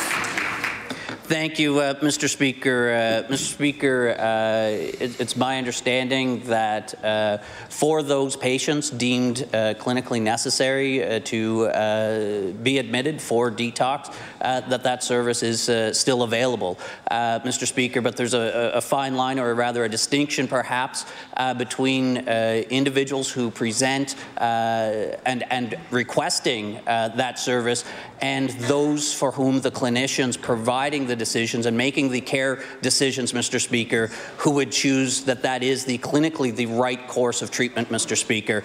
So again, for those that are clinically deemed appropriate for a detox, my understanding is that it's still available in hospitals when clinically deemed necessary. The honourable member for Cole Harbour Eastern Passage. Thank you, Mr. Speaker. And I just wanted to make a comment before I ask my question. When my father ran MSI, he could always tell us how many doctors were working in the province at any given time, and he knew which ones had died, retired, moved away, or just got fed up and stopped working. So I'm going to ask the minister perhaps to ask some of the people in his department if they can pull together that same information that my father had access to. Mr. Speaker, my question is to the Minister of Health. A few weeks ago, when the tentative deal was made between the VON and the government, a committee was also struck to prevent VONs from getting injured at work. VON nurses have the highest rate of injury among any nurse category, and of course there's a variety of reasons. The statistics around VON injuries are not new to this province, so it should not have taken 4 years for the Nova Scotia Health Authority to set up a committee to look into it. My question to the minister is, can the minister tell the House what he has done to reduce workplace injury for healthcare workers in Nova Scotia? The Honourable Minister of Health. Thank you, Mr. Speaker. And while the member raises specifically the question of a specific group, the VON staff, Mr. Speaker, the fact is we do know and we recognize that in recent years the growth of injuries and the pressures and the issues that creates broadly in healthcare and in particular in our continuing care sector. Mr. Speaker, contrary to the suggestion of it taking 4 years to establish, in fact, it's been established since I've been in, not just as recently as the contract, that joint efforts, the department, the health authorities, Mr. Speaker, Labour and Advanced Education, Workers' Compensation Board, all working together to find ways to improve the situation and reduce injuries of our healthcare workers. The honourable member for Cole Harbour Eastern Passage. Thank you, Mr. Speaker, and I thank the Health Minister for that answer, but it raises another issue. There's an awful lot known about injury prevention in this province, so the injury rate should in fact be going down instead of up. The CEO of the Human Rights Commission has advised us that 65% of all human rights complaints in this province center around the employer's failure to accommodate for those who have physical or mental disabilities. The greatest complaint is made against the Nova Scotia Health Authority, followed in secondly by the province, and then HRM. This makes sense as they're large employers, but I believe the authority responsible for the health of Nova Scotians should also know and do better, because the injury rate for all health professionals is on the rise. The question for the minister is, can the minister tell this House what, if anything, his department has done to address the failure of the Nova Scotia Health Authority to accommodate injured and disabled workers and to ensure that staffing levels are sufficient to prevent new Nova Scotia healthcare workers from getting injured at work? The Honourable Minister of Health. Thank you, Mr. Speaker, and again I thank the member for bringing the question forward. As I'd mentioned, we have invested in programs for education and equipment. Order, please. Time allotted for oral questions put by members to ministers has expired. We'll now move on to government business. The Honourable Government House Leader. Thank you, Mr. Speaker. Would you please call public bills for second reading? Now call public bills for second reading. Thank you, Mr. Speaker. Would you please call Bill number 103, Justices of the Peace Act? We'll now call Bill number 103, the Justices of the Peace Act. The Honourable Minister of Justice. Thank you, Mr. Speaker. Mr. Speaker, I move that Bill 103, the Justices of the Peace Act, be read a second time. It's my pleasure to speak to this bill today, Mr. Speaker. This legislation will update the independent review process for determining the remuneration for presiding justices of the peace. These amendments will allow government to confirm, vary, or reject the recommendations of the Independent Review Commission. Currently, the Commission's recommendations on hourly rates of pay and cost of living increases for presiding justices of the peace, or PJPs as they are commonly referred, are binding on government. As members of the legislature would know, government made similar changes with the review process for provincial and family court judges in 2016. The changes we are proposing with this bill will quite simply align the review process for PJPs with that of provincially appointed judges. Mr. Speaker, Nova Scotia has 10 presiding justices of the peace working across the province. 8 work out of the Justice of the Peace Centre in Dartmouth and 2 sit in traffic court in Sydney. Each of them are experienced lawyers who play an important role in the justice system. Like their title suggests, they preside over a variety of court matters, including night court, where they deal with motor vehicle offences and summary offence tickets. They perform some of the other functions of judges. They have the authority to issue search warrants and to hear after-hours judicial interim release matters. They also take emergency protection order applications in domestic violence situations, and they can hear peace bond applications. Because of the type of work they do, it's important that the process used to examine their remuneration remain open and transparent. These amendments we are proposing will preserve the independent role of the Independent Commission by allowing it to thoroughly review and make recommendations to government.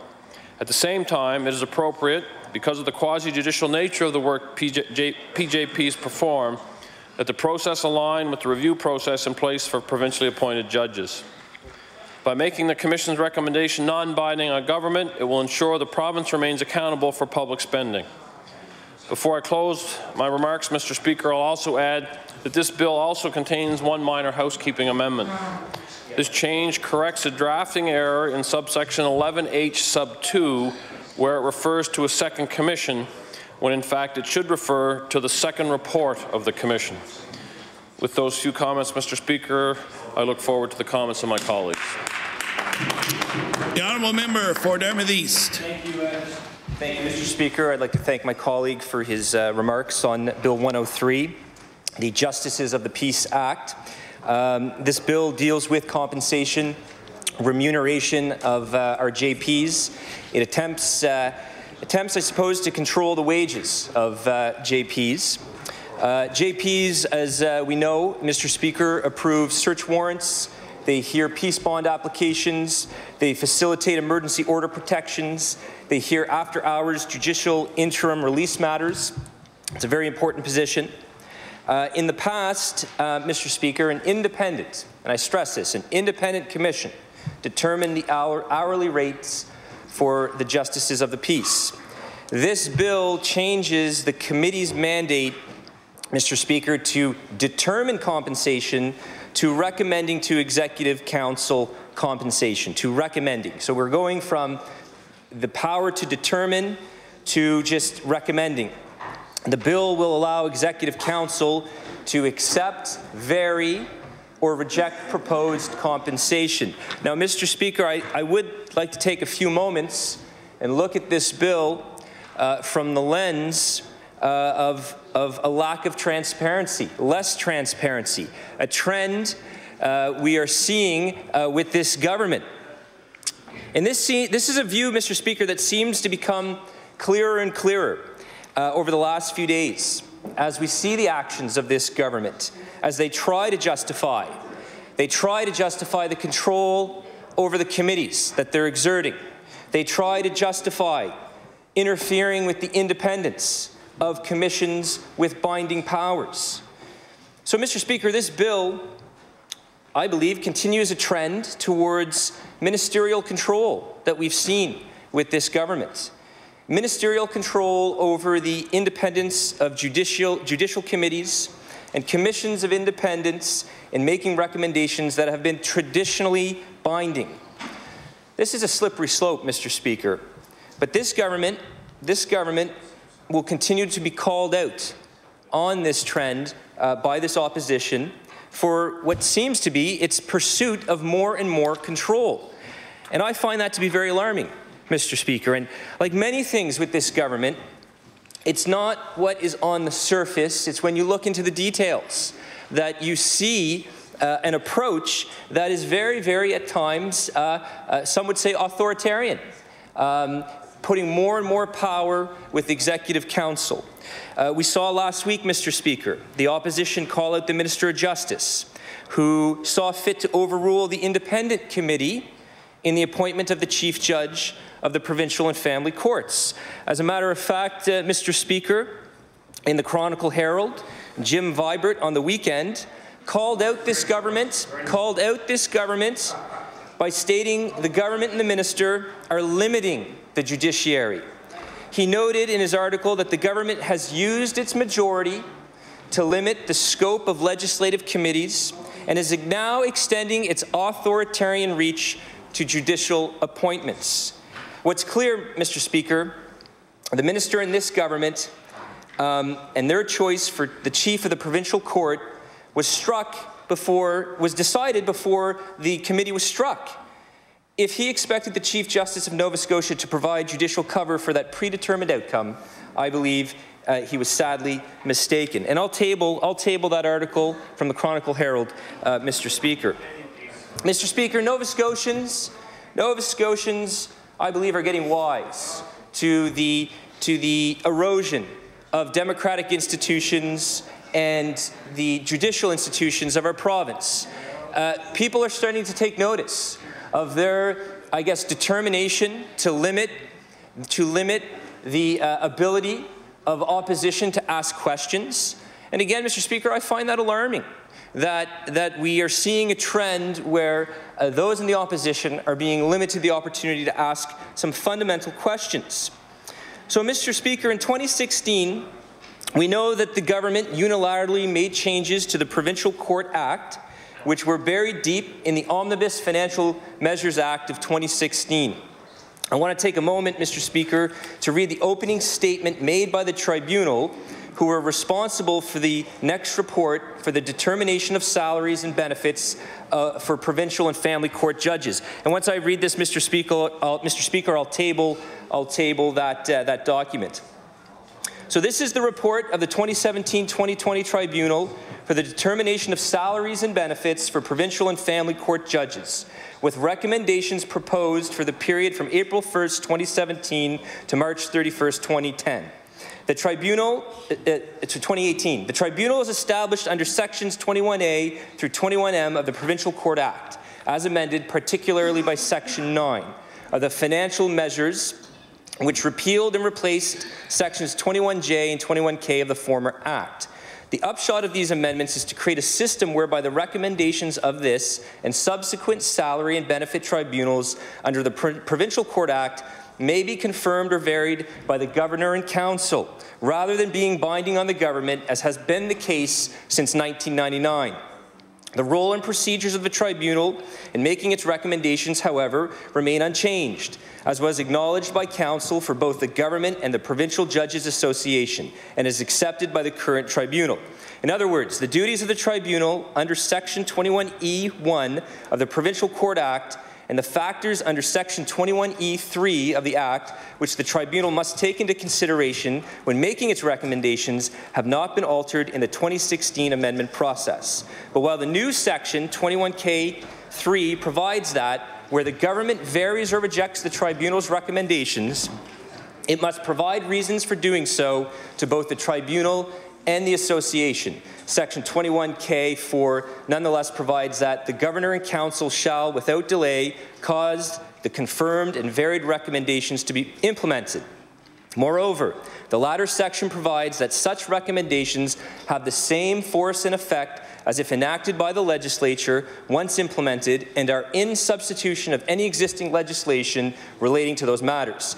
The current tribunal has no desire or need to comment on these new amendments. We shall simply proceed to carry out our duties under Section 21E1 of the Provincial Court Act in accordance with the factors in Section 21E3 of the Act, which govern our deliberations, as shall be explained below. And I'll table that, Mr. Speaker. So, Mr. Speaker, we're now handed a bill, Bill 103, that takes the binding recommendations of the Commission, reviewing the wages of the justices of the peace of this province, and now makes it non-binding, based on the fact that it was done to judges in 2016. There have been no new appointments to the justices of the peace since 2002. Sooner or later, we will need to add to their numbers. We'll need to add to their numbers. Increasing responsibilities and attracting candidates is harder, Mr. Speaker, when people do not feel appreciated and they feel that their compensation isn't up to the expected standards. This December, Mr. Speaker, a commission is to report to the Minister of Justice on the remuneration for the justices of the peace after consultations, deliberations, and to make recommendations. Mr. Speaker, will it really matter? Will it really matter what work this commission does when this government has all the answers before they ever look at the report? Mr. Speaker, this government and this minister have decided to set themselves up as judge and jury for the judiciary of this province, and I fear will use its majority to get whatever it wants. Thank you, Mr. Speaker. The Honourable House Leader for the New Democratic Party. Thank you, Mr. Speaker. I will keep my remarks very brief. I appreciate the remarks of my colleague. I share his confusion about why, given the conversation around the concerning issues with the appointment of the Chief Judge of the Provincial Court, the government would choose this moment to introduce legislation overriding the work of an independent committee. That's obviously concerning. I think my colleague has well laid out many of the ways in which that would function in this Act. I don't think I need to repeat that. And at this juncture in second reading, I look forward to the folks who will surely come forward at law amendments. I feel strongly that the judiciary is an important branch. I don't want to speak for what their reaction to this bill will be, and so I think I feel fairly certain they'll make themselves heard on that issue. I look forward to hearing that feedback and to having further discussion upon third reading. Thank you very much. Fine, recognize the Honourable Minister of Justice. It will be for second reading of Bill number 103, the Justices of the Peace Act, an act to amend. The Honourable Minister of Justice. Thank you, Mr. Speaker. I thank my colleagues for their comments and rise to close debate on Bill 103. Justice of the Peace Act. The motion is for second reading of Bill number 103, the Justices of the Peace Act. Would all those in favour of the motion please say aye? Aye. Contrary-minded, nay. The motion is carried. Bill number 103, an act to amend Chapter 244 of the Revised Statutes 1989, the Justices of the Peace Act. Ordered that this bill be referred to the Committee on Law Amendments. The Honourable Government House Leader. Thank you, Mr. Speaker. Would you please call Bill number 105, the Judicature Act? We'll now call Bill number 105, the Judicature Act. The Honourable Minister of Justice. Thank you, Mr. Speaker. Mr. Speaker, I move that Bill 105 be read a second time. It's my pleasure to rise today and speak to this bill. Mr. Speaker, this legislation will provide greater support and improved access to justice for families dealing with separation and divorce. Most family law matters are currently heard in two separate courts. As an example, one family may have their parenting issues addressed at family court at the provincial level and their property issues addressed at the Supreme Court Family Division. Mr. Speaker, this division can be a challenge for families who are already dealing with very difficult circumstances. This parallel system can also create confusion, contribute to delays in processing cases, and result in duplication of higher legal expenses. Mr. Speaker, the changes we are proposing today will allow for the expansion of a unified family court system, one that provides Nova Scotians with access to a single specialized court for all family law matters, including separation, divorce, custody, and family property. Unified family court sites are overseen by federally appointed judges. The federal government has committed to appointing more judges so this court can be expanded, a commitment, Mr. Speaker, that we fully support. Mr. Speaker, changes to the Judicature Act will enable the necessary increase to the number of federally appointed Supreme Court judges to allow for the expansion to occur. Unified family court sites currently exist in Halifax, Port Hawkesbury, and Sydney. By expanding the court, we will ensure all Nova Scotians have access to a single court for family law matters. What's more important, Mr. Speaker, the Unified Family Court will provide Nova Scotians with access to a specialized bench and a range of programs and support services, including alternative dispute resolution, to help families come to their own agreements outside of the court process. Those who are turning to our courts are already dealing with very difficult circumstances, Mr. Speaker. It's up to us to ensure their experience with our justice system is supportive and responsive to their needs, and that their matters are dealt with swiftly and effectively. Mr. Speaker, this is a great example of how the Department of Justice and stakeholders have worked with the senior levels of our Supreme Court and family courts and provincial court, Chief Justice MacDonald, Chief Justice Kennedy, Associate Chief Justice O'Neill and Associate Chief Justice Smith, who provided outstanding leadership and support in moving this particular initiative forward.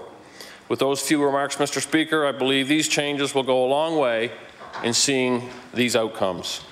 Mr. Speaker, I look forward to the comments of my colleagues. The Honourable Member for Dartmouth East. Thank you, Mr. Speaker. I want to thank the Minister for his comments. Certainly, as the Minister has indicated more or less, that this really is an access to justice issue. And certainly when it comes to access to justice, I know all MLAs in this chamber, that is something we're committed to have our judicial system, our court systems much more accessible to the public. My understanding, Mr. Speaker, is the aim of this bill is to provide a unified family court for those wishing to divorce or separate. And as it stands, in my understanding, in some parts of Nova Scotia, it's divided into two courts, Supreme and Family Court. And I've heard stories of delays, higher legal fees, and often sometimes confusion. I believe the bill will allow these matters to be dealt with in one court rather than two. And certainly I think it appears this process simplifies court procedures, especially in parts of rural Nova Scotia where we've seen these problems. So we look forward to law amendments, look forward to hearing from stakeholders on Bill 105. Thank you, Mr. Speaker. The Honourable House Leader for the New Democratic Party. Thank you, Mr. Speaker. I would echo the comments of my colleague. We in the NDP caucus, and I think all members of this House, are broadly supportive of increased access to justice, particularly in the family courts. From what we can see, this will be a very helpful change for families and will increase that access to justice, and we're broadly supportive of this act. I look forward to hearing the people come forward at law amendments, and I thank my colleagues for bringing this bill forward and speaking to it. If I'm to recognize the Honourable Minister of Justice, it will be for second reading of Bill number 105, the Judicature Act. The Honourable Minister of Justice. Thank you, Mr. Speaker, and I thank my colleagues for their comments. I rise to close debate on Bill 105, the Judicature Act. Motion is for second reading of Bill number 105, the Judicature Act. Would all those in favour of the motion please say aye. Aye. Contrary-minded, nay. The motion is carried. Bill number 105, an act to amend Chapter 240 of the Revised Statutes 1989, the Judicature Act. Ordered that this bill be referred to the Committee on Law Amendments. The Honourable Government House Leader. Thank you, Mr. Speaker. That concludes government business for today. I move that the House do now rise to sit again tomorrow, Wednesday, March 13th, between the hours of 1 p.m. and 5:30 p.m. And as Wednesday's tradition provides, it is Opposition Day, so I have the pleasure of turning it over to the official Opposition House Leader for the first time. He will call business for tomorrow. The Honourable House Leader for the official Opposition. Thank you, Mr. Speaker, and I promise the members that we'll have robust debate tomorrow. After daily routine and question period, we'll be calling bills for second reading. Bill number 85, the Forestry Industry Sustainability Act, and Bill 88, the Auditor General Act, an act to amend the Auditor General Act. I now move that we rise and meet tomorrow at the prescribed hour of 1 p.m. until 5:30. Motion is for the House to adjourn to rise tomorrow, March 13th, at the prescribed hour at 1 p.m. Would all those in favour of the motion please say aye. Aye. Contrary-minded, nay. The motion is carried. The House will now stand adjourned until tomorrow at the prescribed hour of 1 p.m.